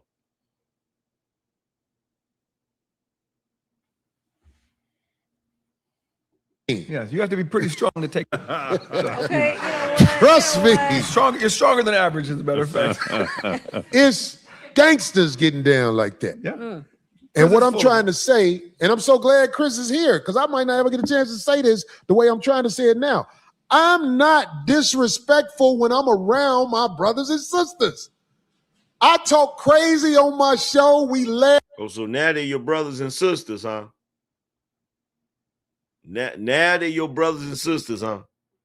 We joke. It's not meant to destroy somebody, but I'm not making no excuses. Yes. Because I remember I was very frustrated with our brother Will Smith. Well, number one, Corey, here's the reality of this, right? The reality of this is if you didn't have a problem with people from that lifestyle, Backdooria wouldn't be a regular occurrence on your show. Or excuse me, the phrase Backdooria wouldn't be a regular occurrence on your show. Like, I know people that don't have a problem with people that live that lifestyle, and they tend to not make offensive jokes about that lifestyle. So you're kind of contradicting yourself by saying that you're respectful of them. If you're respectful of them, then why are you always talking trash? And look, it's not on me. I don't judge nobody as far as their lifestyle. People do what they want to do. But my thing is this, man, stop flip-flopping. You either got an issue with it or you don't. I don't care either way. You feel me? If you got an issue with it for whatever reason, okay, cool. If you don't have an issue with it for whatever reason, cool. But don't sit up here and act like you didn't go on a campaign for years alluding to the fact that the only way a person can make it in Hollywood is if they go that route. And now you trying to walk all of that shit back. You trying to pretend like you don't have an issue with it. Like the shit looks weird. I'm sorry, y'all, if it seems like I'm not focused. I got a piece of, I was out today and I was at the mall and I went to the Cheesecake Factory and I got a damn slice of cheesecake down there. And the moment I started talking just now, I started thinking about it because I forgot I bought it. I was like, damn, I got a slice of cheesecake down there. Shit. Yeah, but anyway, he's trying to walk all of this crap back and pretend like he doesn't have an issue with it. Like, bro, just stand on business. When he wouldn't be assertive, like I feel like I would be. Right. But I lost my wife.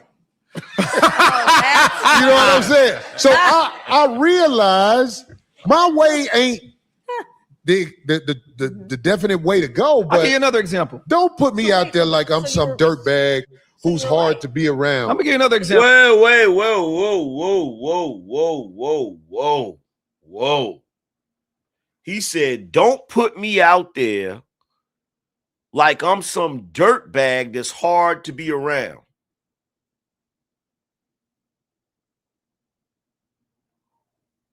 When he put Anton's wife and daughter on the Summer Jam screen and said some of the most debaucherous shit you could think of, and people was like, yo, fam, why you doing that? Don't do that. And he's like, I don't care. I'm a scumbag. Didn't he say he was a scumbag?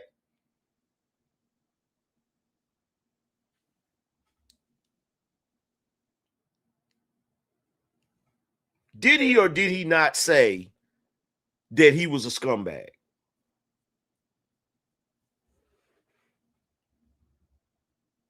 So what is he talking about right now? Don't talk about me like I'm a dirtbag that's hard to be around. Bro, that's exactly what you are. That's exactly what you are. Even to the people that's on your show, because as soon as you announced that Chris Spencer was going to tell you some of the things that you've been doing wrong that offends people, why was there a sigh of relief on the show? Why was your co-host like, oh, finally, yeah, hey man, I'm with it. Correct, a little bit. When you were talking about Chappelle, right? You said a whole thing about him going and bombing for 5 hours, and this shit ain't funny. And then when you came back again later, you like, you know, I kind of misspoke, or you said something like that. He was working out, right? Because that's mostly what he's doing, is working out, because he has the ability, because he is Dave Chappelle, to go up there and work out shit. Okay. I liked how you came back and said that after, because it was different than saying he's because bombing. it ain't hate. I don't hate Chappelle. I don't know. You don't have to hate to talk shit about somebody. Okay. You know what I mean? I can smoke a bag of that. Yeah, because I'm gonna talk my shit. Yes, you're gonna talk shit for sure. And it seems like, yo, that something's wrong with Corey. Well, watch this. Something like that. He was working out, right? Because that's mostly what he's doing, is working out, because he has the ability, because he is Dave Chappelle, to go up there and work out shit. Okay. I liked how you came back and said that after, because it was different than saying he's because it bombing. ain't hate. I don't hate Chappelle. I don't know. You don't have to hate to talk shit about somebody. Okay. You know what I mean? I can smoke a bag of that. Yeah, because I'm gonna talk my shit. Yes, you're gonna talk shit for sure. Because I'm gonna talk my shit. Something's wrong with him, bro. Like I'm 100% convinced of that at this point. Something ain't clicking up here. Something ain't clicking up there, bro. And it seems like for a while you was being too nice after all that shit happened. And I was like, I don't want the nigga to go that far back. Hold hold on. They were like, "Hey, everybody, how are you?" Niggas passing out candy and shit. I'm like, What was I doing there? Babies? He started grabbing babies. Passing out candy. Oh my How you doing? Hello, my baby. Hello, my darling. I was like, no. You have to nigga smiling and shit. Chris, you ran for alderman in some city. They did what? Oh, no, but Chris, So you were I'm close glad in you're your saying assessment this. and your breakdown. So he was close. But They Chris, what? I'm glad you saying this.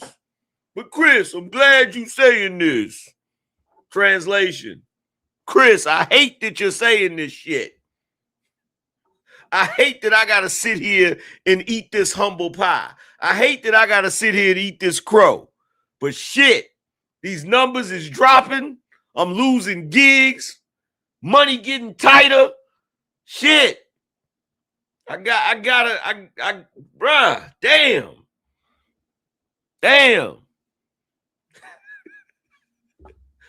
That's what this shit is, bruh.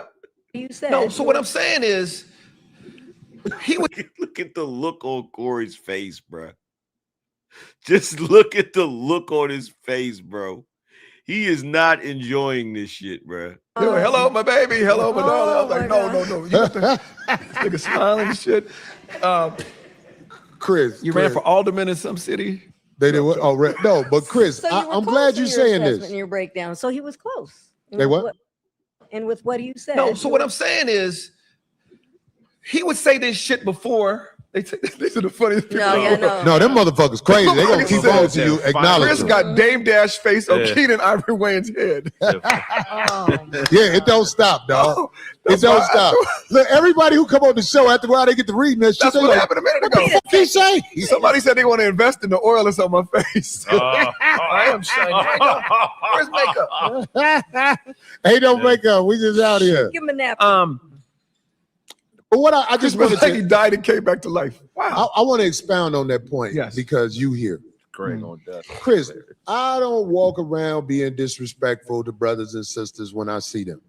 When you see them, that's great. We're talking about right here is where you're fucking mean. Oh, on my show? On your show, yes. And there used to be a time, like I'm saying, you would say some shit and there would be a laugh at a gig and a blah, blah, blah. But sometimes you like, that motherfucker, he ain't shit and fuck him. And he does Now, cocaine. you know that's opinional. Because it's like some people laugh at this shit I do. No, Them the they'll niggas laugh that all packs the right. theaters. Yeah, they'll laugh Yes. all right. I'm so glad you said that. Because I just left Columbus, Ohio. We had sold out shows. And people are sitting around. Yo, shout out to the real Squoosh again. Said, why you telling the truth, the whole truth, and nothing but the truth, Angry Man? Hey, look. Look.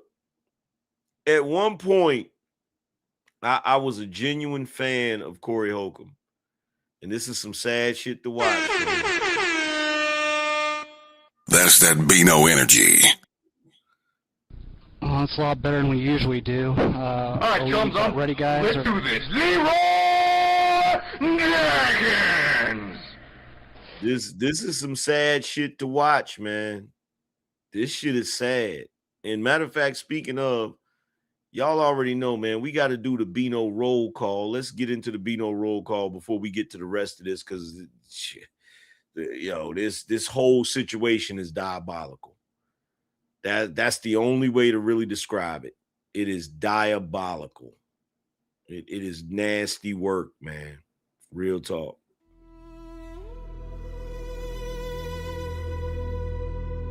They told you to be nice. They told you to wait your turn. They lied. If you don't respect the man in the mirror, no one ever will. Stop looking for tips. Start looking for a standard. Your anger isn't a weakness. It's fuel. Burn it to build a better vessel. When you stop begging for attention, you start commanding it.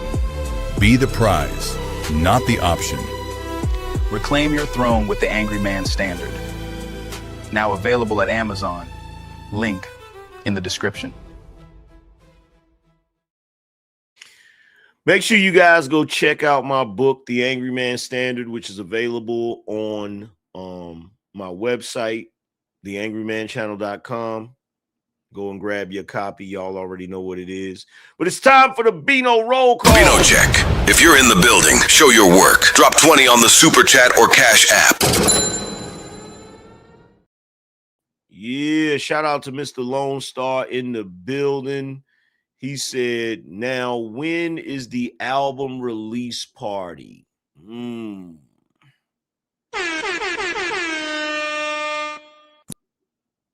That's that BINO energy. Appreciate you, bruh. Shout out to my man Izzy Bands in the building. He said, well, my bad, that ain't Izzy Bands. I'm bugging. Izzy Bands is right here. My fault. Shout out to my man Izzy Bands in the building. He said, salute to the man, the legend, the angry man. I appreciate you. Dr. Izzy Doofus is looking for your Uncle Leroy Jenkins. Hey, man, they're going to cross paths sooner or later, and it's going to be hilarious. That's that BINO energy. Appreciate you, bruh.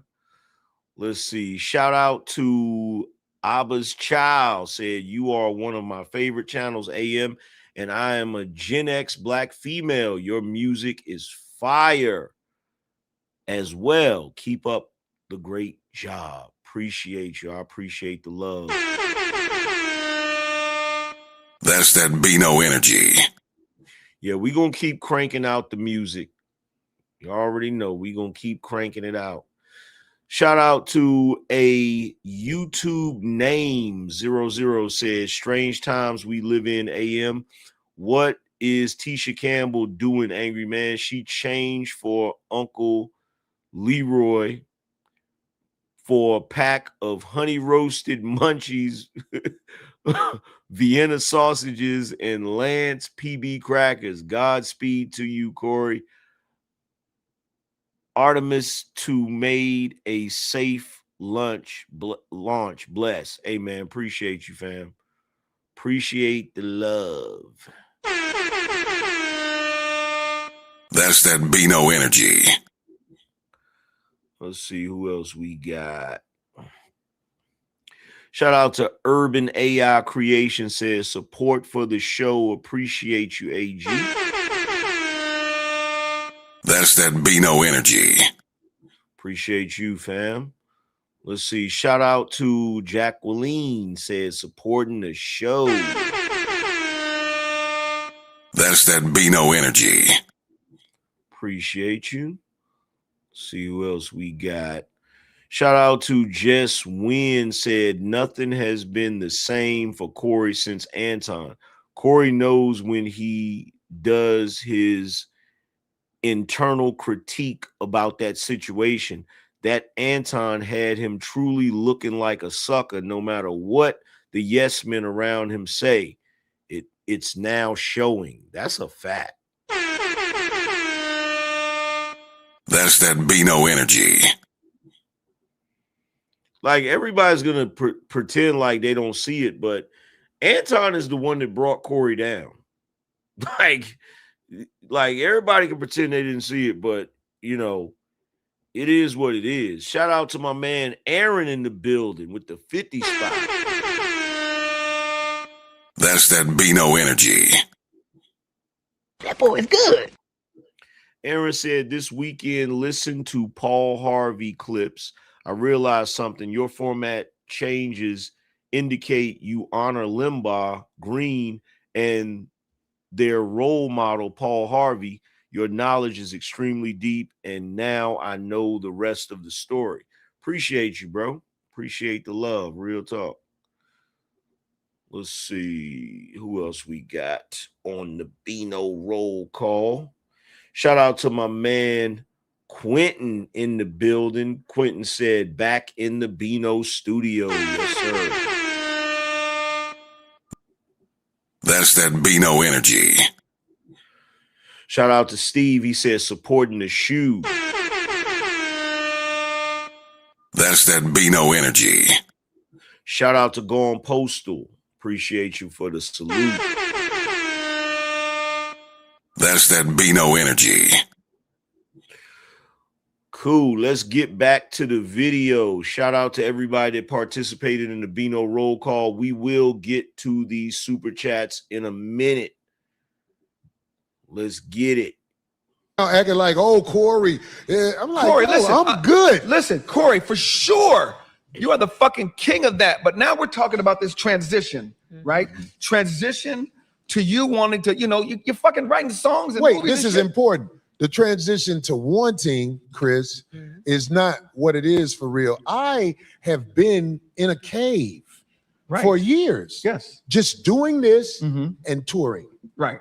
I want to take it to the next level. And that's what I'm trying to explain to you. So what I'm saying is, what I'm saying is, because you're writing music, you're writing movies, you're doing TV, and then you're going to want somebody to invest in that, right? And so I think we need to see some of that charm back when I don't want you to stop talking shit about people because it's actually funny, but some of the shit is a little too much to me. So do you think I should keep a smile when I talk? Well, not a smile. You used to there was a little, can you help me with that? There used to be a little smirk, a little something. You used to have there was a little twink on your eye, like you would do the little Corey Holcomb face or some shit, and it'd be like, you're a comedian. This is a humorous atmosphere, but it's gotten dark. You know what I mean? There's beauty in the dark.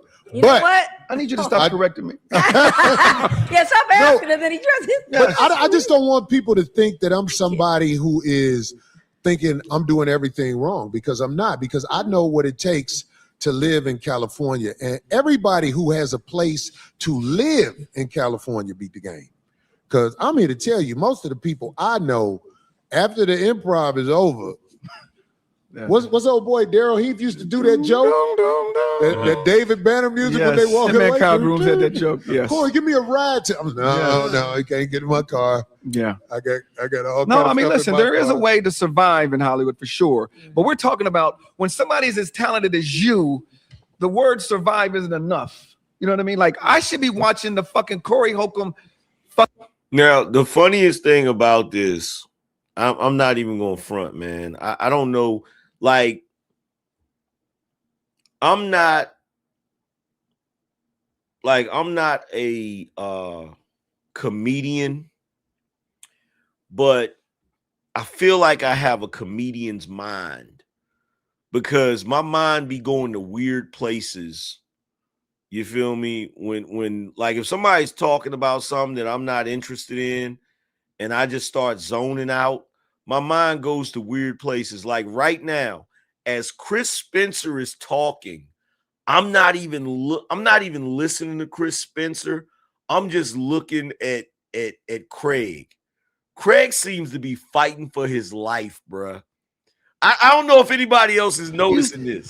Used to have there was a little twink on your. I feel like Craig don't want to be part of this conversation. Like, just look at the faces that Craig is making.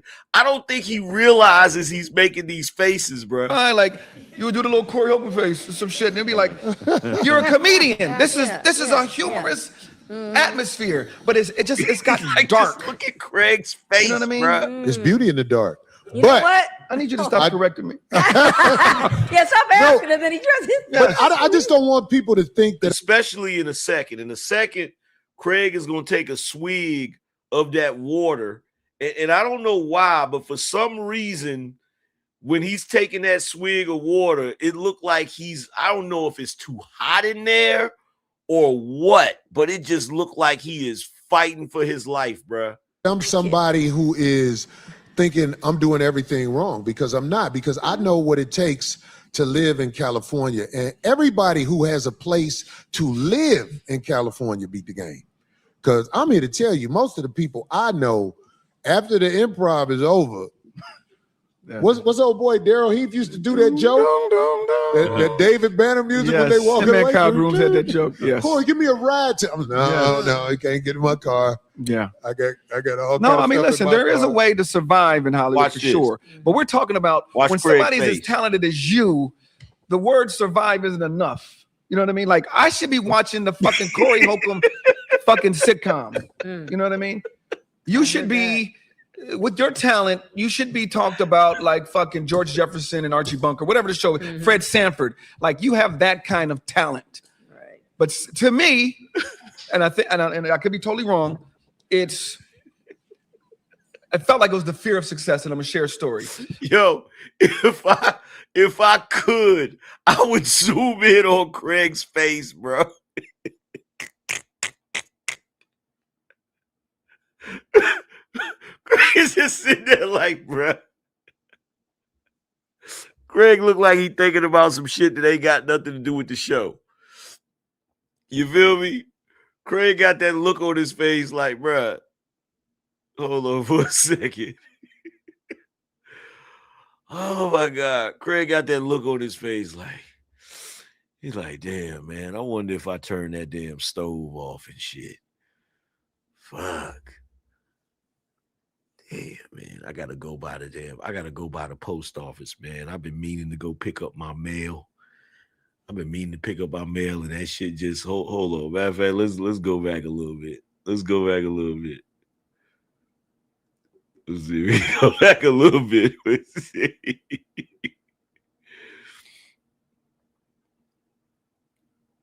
Look at Craig. Damn, it's hot in here. Shit. The fuck? I knew I shouldn't have wore this damn vest and this damn toboggan. It is hot as hell in here, bruh. What the hell are they even talking about right now? I don't even know where the fuck I'm at. Did I turn that damn stove off? Shit. I don't think I did. No, I turned it off. I gotta go by the damn post office, man. Fuck. It's like, why is this nigga touching me, man? I don't want to be part of this damn conversation. What did that nigga say in the chat? Shit. Damn, I shouldn't have popped this Xanax before I came in this motherfucker.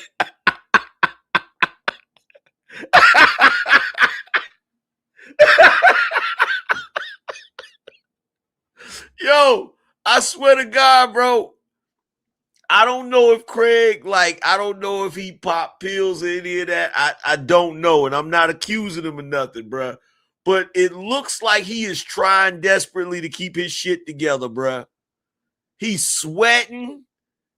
It looked like he is trying his best to keep his shit together. Like damn, bro, how much longer is this damn show, bro?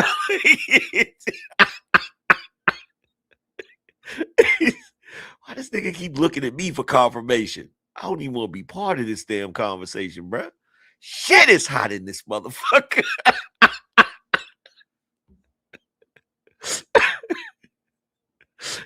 God damn, I need some ice. Because this bottle of water ain't cutting it, bro. I need an icy or something. Shit. Fuck. This nigga over here fanning around. It's too damn hot for that shit, bro. And that nigga got a hoodie on. I know his ass got to be hot.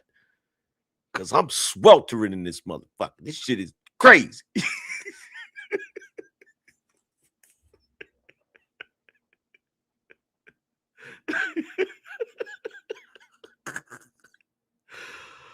Oh my God. Now y'all ain't gonna be paying no attention to nothing they saying, bro. Y'all gonna be looking straight at Craig. Watch. The dude's like, what's up with your friend Paul? And he goes, oh man, just give him one more chance. He gives Paul another chance. Fucking sitcom. You know what I mean? You should be, with your talent, you should be talked about like fucking George Jefferson and Archie Bunker, whatever the show, Fred Sanford. Like you have that kind of talent. Right. But to me, and I think, and I could be totally wrong, it felt like it was the fear of success, and I'm gonna share a story. Paul Mooney, one of our greats, Jamie Masai at the Laugh Factory was trying to get the LA Times to do a big old story, first front page spread on Paul Mooney, right? And so he said, Paul, be here Friday at 8. They're gonna do a story on you. Paul didn't show up. Oh, dang. Calls Paul the next day. Paul, what happened, buddy? Oh man, I'm sorry, I got caught up. Blah, blah, blah. Next Thursday, 7:30, be here. Paul doesn't show up. The dude's like, what's up with your friend Paul? And he goes, oh man, just give him one more chance. He gives Paul another chance. Sunday at 9 or whatever it was. Paul didn't show up. The dude's like, hey man, this Paul dude, I don't know what to say. They're closing up the store, the Laugh Factory. Paul comes walking up the street drunk. He goes, why didn't you? What happened? Why? He said, fuck Hollywood. Fuck this Hollywood shit. I don't need it. And that's how I sometimes felt like you were getting before we had that conversation. Like, I'm fine. Yeah, I'm not bugging. At first, I was just joking, but yeah, I'm not bugging. I'm not bugging. I know I'm not bugging. Craig done popped him an edible or something. Bruh is lying. Calls Paul the next day. Paul, what happened, buddy? Oh man, I'm sorry, I got caught up. He is uncomfortable. Next bruh. Thursday, 7:30, be here. Mm-hmm. Paul doesn't show up. The dude's like, "What's up with your friend Paul?" And he goes, "Oh man, just give him one more chance." He gives Paul another chance. Sunday at 9 or whatever it was. Paul didn't show up. The dude's like, "Hey man, this Paul dude, I don't know what to say." Mm-hmm. They're closing up the store, the Laugh Factory. Paul comes walking up the street drunk. He goes, "Why didn't you? What happened? Why?" He said, fuck Hollywood. Fuck this Hollywood shit. I don't need it. And that's how I sometimes felt like you were getting before we had that conversation. Like, I'm fine. You know what I mean? But it's like you did. Crocodile Tears said, "Is Chris Corey's handler?" It's starting to feel like that. If he wasn't before, it's starting to feel like he is now. Like bruh, it's like he's sitting here. It feels like an intervention. It feels like he's sitting here like, okay, bruh, this is what you're doing wrong. If you want to get to this real paper, you're going to have to tighten up on this. You're going to have to tighten up on that, blah, blah, blah, all of that, right? It's crazy. It's crazy because, look, the crazy thing about this is we're watching him get reamed out on his own show, right? Like he has officially lost the control of the narrative in his own damn house, bruh. Like, and keep in mind, Corey has spent the better part of a decade making fun of Suits and the Hollywood niggas, you know, and now he's sitting there taking notes from one of them. like this is the definition of public shaming, bruh. It don't get no worse than this. Dopest dude in the playground. Like we see you differently.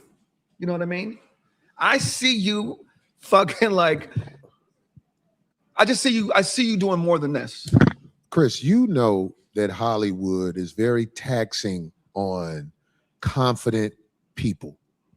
Corey's heated right now. You look at his face, he's pissed right now. He's pissed right now. He don't like this shit.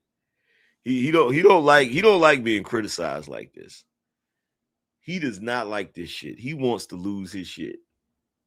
Like he wants to talk shit. You feel me? See, at the end of the day, like this right here is the price that he has to pay in order to get the gatekeepers to just crack the door open a little bit. Because they're not going to open it all the way for him. They're not going to open it all the way for him. You feel me? You literally got Chris Spencer sitting here talking to him like he's a child who didn't know how to act at the damn dinner table. That's how this conversation is going. You feel me? Like, it's nasty work, bruh. It's nasty work. Yeah. If you're a confident person, Hollywood is taxing on you. Mm-hmm. So what I've done is go out here in this world and I've branded myself. Mm-hmm. And now I'm getting ready to jump back into the Hollywood game with this Corey Holcomb brand. Now, this isn't conventional. I don't know if anybody else has ever done it because Now, he didn't care about Hollywood before. Why does he care all of a sudden now? Because 5150 is failing. 5150 is failing. His freaking he's losing gigs. So now all of a sudden he wants to jump back into Hollywood.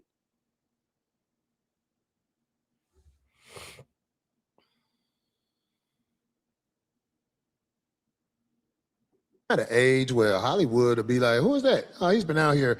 I haven't been out there. I've been in the underground, growing, doing this mainly, 16 years. I don't think I missed a week. So my plan was not this, but I have decided, you know what? There's not nobody like me in Hollywood. There's nobody like me. Or at least I don't think so.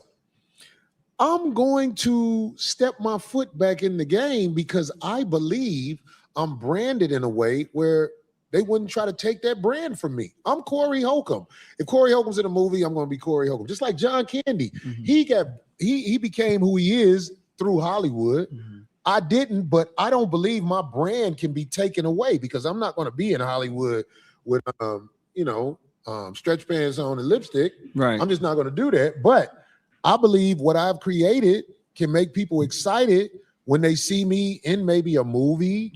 Stretch pants and lipstick, bro. You was just on here last week with an alligator vest on and no shirt. Y'all remember that? He was just up there last week in some tight ass pants and in an alligator vest, singing and shit, looking crazy as hell. Yeah, or whatever. All of us because I agree went with to that. Joe Coy and the other brother, Gabriel Iglesias concert, and it blew me away how many Filipino people knew who I was, how many Hispanic people knew who I was. Corey, and I just was like, well, what the fuck I've been doing? I've been I think away the Filipino from all doctor, of this. the Filipino doctor told game. the Filipino doctor told everybody about you. Well, yeah. No, I can tell you exactly what you've been doing. Bullshitting. That's what you've been doing, Corey. You've been bullshitting. You've been sitting on your show, which is your own personal echo chamber, filled with yes men kissing your ass to the point that you thought you was bigger than the program. That's what you was doing. And that's why you shocked right now. That's why you sitting there having to eat this humble pie because you thought you was bigger than the program. Corey, you're not just black, well known. Yeah, like what? Like everybody knows you. But do you know that you don't know that until you're around other situations? Absolutely. Now, I knew I was talented enough. It'd be making me laugh when people say to me, you think you ready to do this? I'm like, dude, I did Jay Leno Tonight Show. It's true. Last comic standing. Comedy is what I do. It's just, you know me from doing the urban brand of comedy because that's what I branded myself as. But almost all those sets I were on, all those directors was like, well, what the hell you been? See? But I'm not trying to toot my own horn. I'm just trying to explain myself. And I'm glad you here giving it to me raw like that because Pause. I mean, like, pause. Jesus Christ. I remember Will Smith was one of the guys I went in on. And I don't have nothing against Will Smith. In fact, but who would be able to tell that after hearing you talk shit about Will Smith? Well, I'm saying, like what I said about Will Smith, I'm not backtracking on my frustration with him letting somebody do him like that in front of the nation. I'm not backtracking on that. But what I am saying is I have nothing personal against the brother Will Smith because I know the guys Will Smith hang with. And when I was in Philly last time, I was heartbroken when Charlie Mack didn't really speak to me.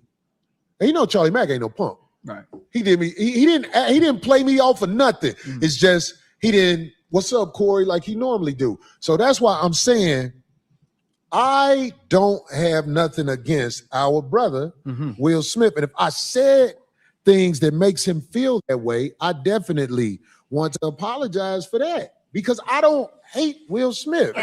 So now you're apologizing to Will Smith. So last week, you apologized to Jamie Foxx. You apologized to Tiffany Haddish. You apologizing now to Will Smith. Like it's what it's starting to look like. It's starting to look like that all of the Hollywood elite that you have ever criticized just need to get in the line and bend over because you're about to go on a ass kissing campaign. That's what it looked like, bro. That's what it looked like. It looked like you're saying, line them up. Because I'm willing to do whatever it takes so I can get back to getting this Hollywood money, because YouTube done straight up.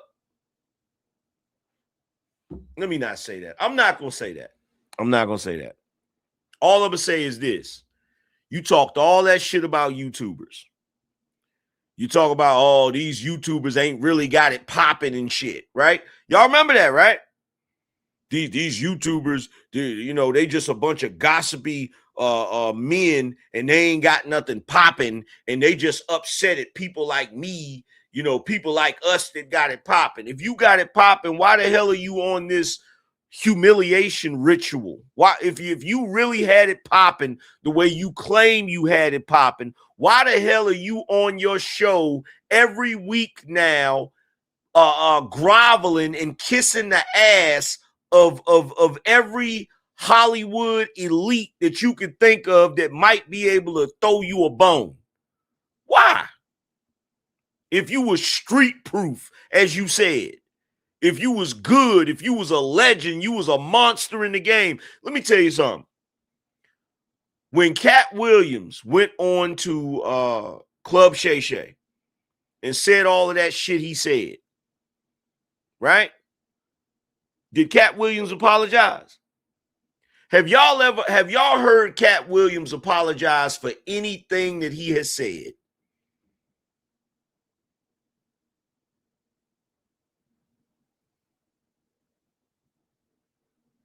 Of course not. Because Cat Williams can't be canceled.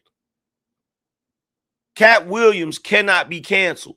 And I'm going to tell you why Cat Williams can't be canceled. Because here's what Chris should have told you. Here's what everybody should have told you, Corey. Cat Williams is who you think you actually are. When you be talking that shit about you're street proof and you're a monster amongst your peers, and you can't be canceled, and you always gonna be straight. You talking about Cat Williams, bro. You ain't talking about yourself. You ain't talking about yourself. Because Cat Williams is exactly who he think he is. You, and I don't care how many comedians is cool with you, come up there and butter your ass up. The reality is this. Cat Williams is who the fuck you think you are. That's just the truth. That's just the God's honest truth. Even though he did slap Chris Rock. Yeah. That is true. But he did. But anybody can. Watch this. Oh my God. Watch this, Chris. He did slap Chris Rock, but anybody could get mad and slap the shit out of somebody. You know what? I'm the king of that. Anybody could lose it for a minute. You held your restraint with the little black MAGA dude that was here. With the who? The black MAGA dude that was here. Who's the black MAGA dude? The black Republican dude that was. Oh! I don't say his name. You don't say his name. I didn't say his name either. Right. But what was funny was like. Anton is now the 5150 boogeyman. Did y'all hear that shit? Anton Daniels is now the 5150 boogeyman. Yo, I'm gonna tell you something right now. The funniest thing about this is Anton can legitimately walk around and say he ended the 5150. Yeah. Oh, we don't say his name over here. Let me find out Anton is Corey Holcomb's Voldemort. He who shall not be spoken of. Yeah, Corey didn't go outside. And I was like, I've seen Corey fight. Yeah. I don't know about anybody else is here. And I saw a dude fight who didn't want to fight because he's been fighting all his life. Right. He was like, he told the nigga, please. He was almost like,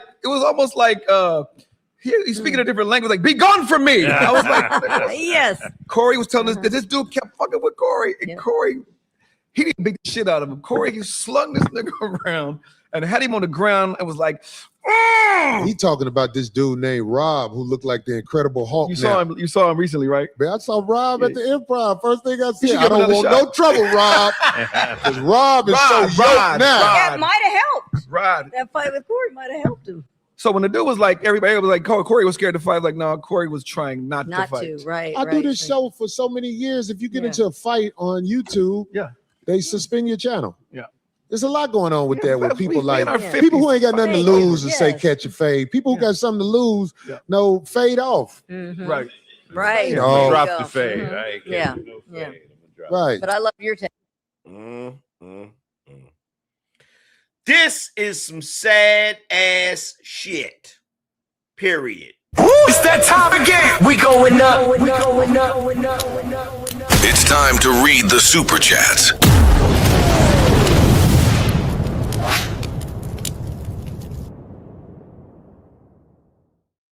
Let's see who we got in the building. Shout out to Christy. Appreciate you, Christy.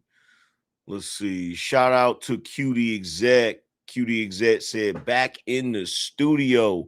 This is for the smoker section. I might have to light up a Pappy Van Winkle for this show. Cook, bro. Appreciate you. Shout out to Mama. Mama said, on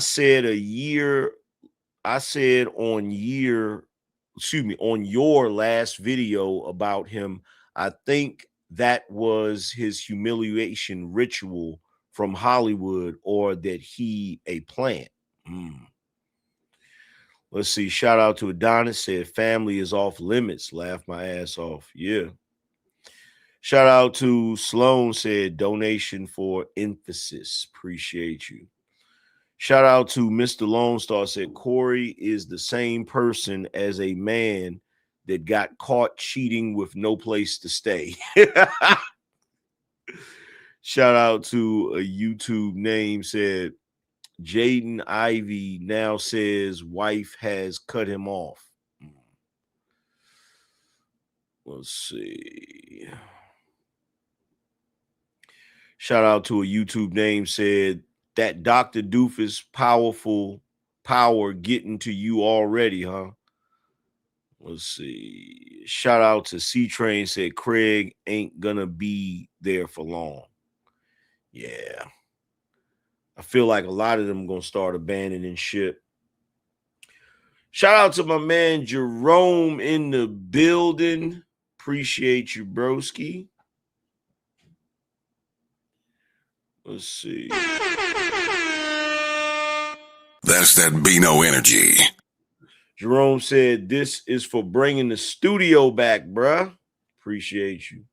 Shout out to Crocodile Tears, said Corey knows the answer to his questions. Yep, he definitely does. Let's see. Shout out to Dark Power in the building. Appreciate you. Shout out to everybody that's contributing to the show. Y'all already know what it is. Let's listen to a little bit more of this, and we're going to wrap this up. Like, be gone. That Be one, gone. uh-huh. No, Chris is not a fighter either, but you would be sleep on how Chris actually still keep yourself in shape, right? Oh, this is Ozempic. Oh, It's okay. not. I knew. I'm he was joking. joking. No, you don't have an Ozempic face or neck. Yeah. He's so stupid. No, Chris is it. really an impressive dude to me, man. That's why when you called me, he saw me driving, he called me to talk about this car I was in, and I just was like, Chris, you need to come on the show and talk, because I think a lot of people are afraid of who I am. And that's why I'm glad basketball and sports are things where men can get to know each other. And Chris know that I ain't gonna be out of pocket when I'm talking to him. I mean, that's why he's here. And first of all, Chris ain't no pushover, even though he's a dad for real. Chris is in his children's life. The fuck is wrong with you? I cannot wait to see what Poetic Flacco is going to have to say about this show. I can't wait, bro. Because every time, look, and I know some of y'all don't like Poetic Flacco, and I get it. But, bro, the way he be reacting to Corey is freaking hilarious, bro. I don't care what nobody say. Like the way he be reacting is funny as hell, man. It's funny as hell, bro.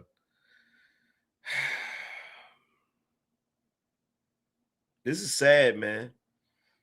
This is some sad shit, bro. You're still married, right? How dare you? How dare you still love them? Wait, there was a hesitation with the answer. He didn't hear you. Are you still married? Yes. Oh See, my God. 20 years next month. Wow. I need some of y'all to clap. Yay! 20 years. Yep. June 20. And just a real one, because can I say that I've known. Shut the fuck now. Go ahead. Wow, Big. see? You're going to be like, oh, there it is. There's the new guy. Anyway. There's the new guy. There's the new guy. So, no, I've known Chris. I love doing this to Corey. I was like, come on, man. Like, I knew Chris way before I even met Corey. Right. Like, I've known all the comedian folks because I just love comedy. Matter of fact, I have so many old pictures. I should prop some up and show you. This one all-white party we were at in San Diego with Robert Griffith. Yes, and who was in the picture of it? There was a bunch of us. But anyway, we had so much fun. Every time I'd see these guys. Darlene's got video at the old Easy pool parties that she keeps. She does. I never attended, but I got my hands on them. Oh, that's all. Those are the first Epstein tapes. Oh, you know what? I didn't even think about They lied, though. I heard didn't even about them think about parties. that. I was like, what? Somebody said I'm sponsored by Johnson & Johnson. Oh, that's funny. Chris, they gonna ride in the chat. They dog us out. In the They chat. do it all the time. And then the people that hate the show, they find the stuff that people say and they be like, look what You they know? said about him. You said I had something yo. on my nose. That, I don't see nothing on your nose but them glasses. He said I had something on my nose. I was like, wait. Darlene is back. Yay! Yes, he does. They said. Yeah, it's yeah. There's no need for me to even say this is sad, bruh. This is sad. Corey's going out bad, man. He's going out bad. And the funny part about it is, you know, the audience that he has left, they're cheering for him, you know, for his growth, you know, because he's trying to act humble. This is fake humility, you know what I'm saying? But they don't realize that they're literally watching a man, you know, relinquish everything that he's worked for, simply because he wouldn't back down off of the mistake that he made. Because this, like, let's be real about this. This is Corey's doing. This is Corey's doing. Nobody did this to Corey. He did this to himself. Like he did this to himself. He did this to himself. And just having Chris up there, like, trying to tell him, you know, what he did wrong, right? And look, to 5150, I'm gonna tell y'all the truth. Like, you're watching the, you know, the end of 5150 as you know it. I'm not saying that 5150 is gonna go anywhere.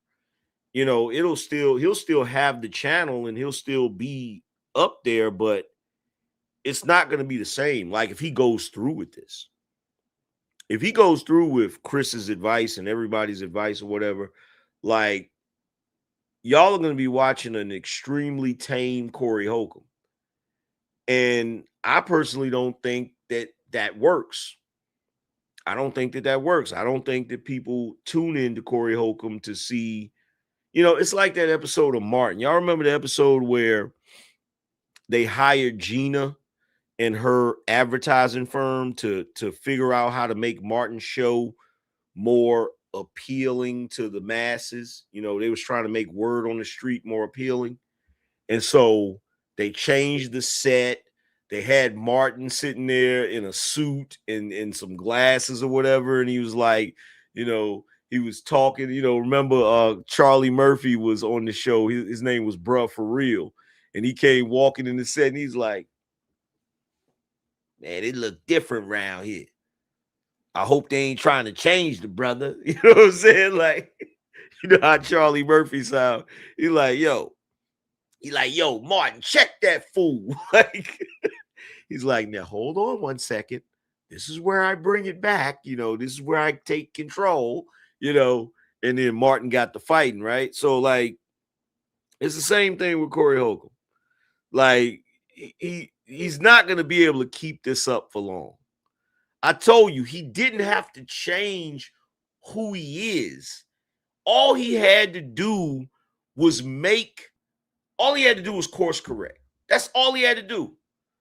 All he had to do was say, yo, maybe I went a little too far putting folks' kids and their wives on the screen. And yeah, you know, them jokes I told, that was a little dark or whatever.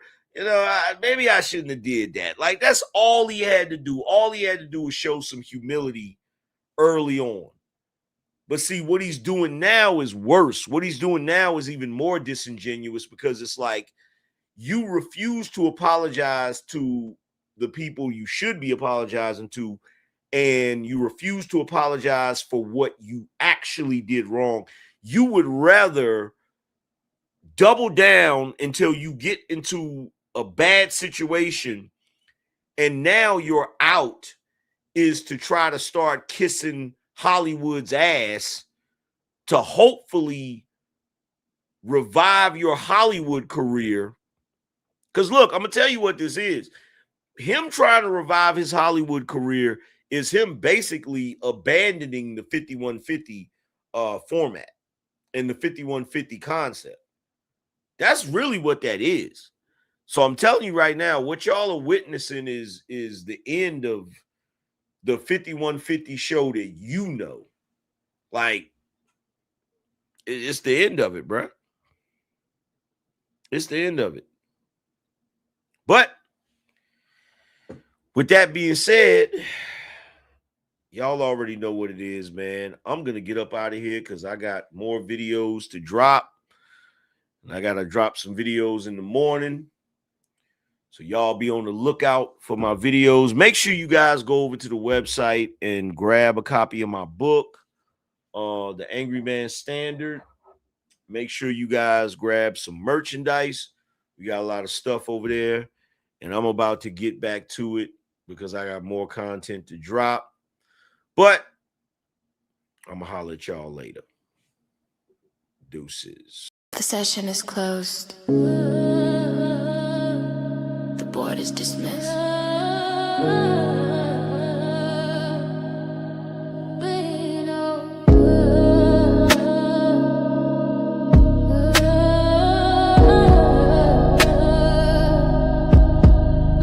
I gave you the blueprint, now go build a state. Stop arguing with broke, man, stop debating with fate. We don't negotiate value, we dictate the price. You watch the show for free, I just gave you a slice. But the real ones know where the equity lives. We taking everything, we got nothing to give. The manual is waiting, you know where it's at. This ain't a gamble, it's a guaranteed bet. Go protect Lee, go and plant the seed. Go protect Lee, that's the code we need. Go to the side, secure the command. The Angryman Channel, the standard of the land. TheAngrymanChannel.com. Get the shirt, get the book. Start watching, start working. We up.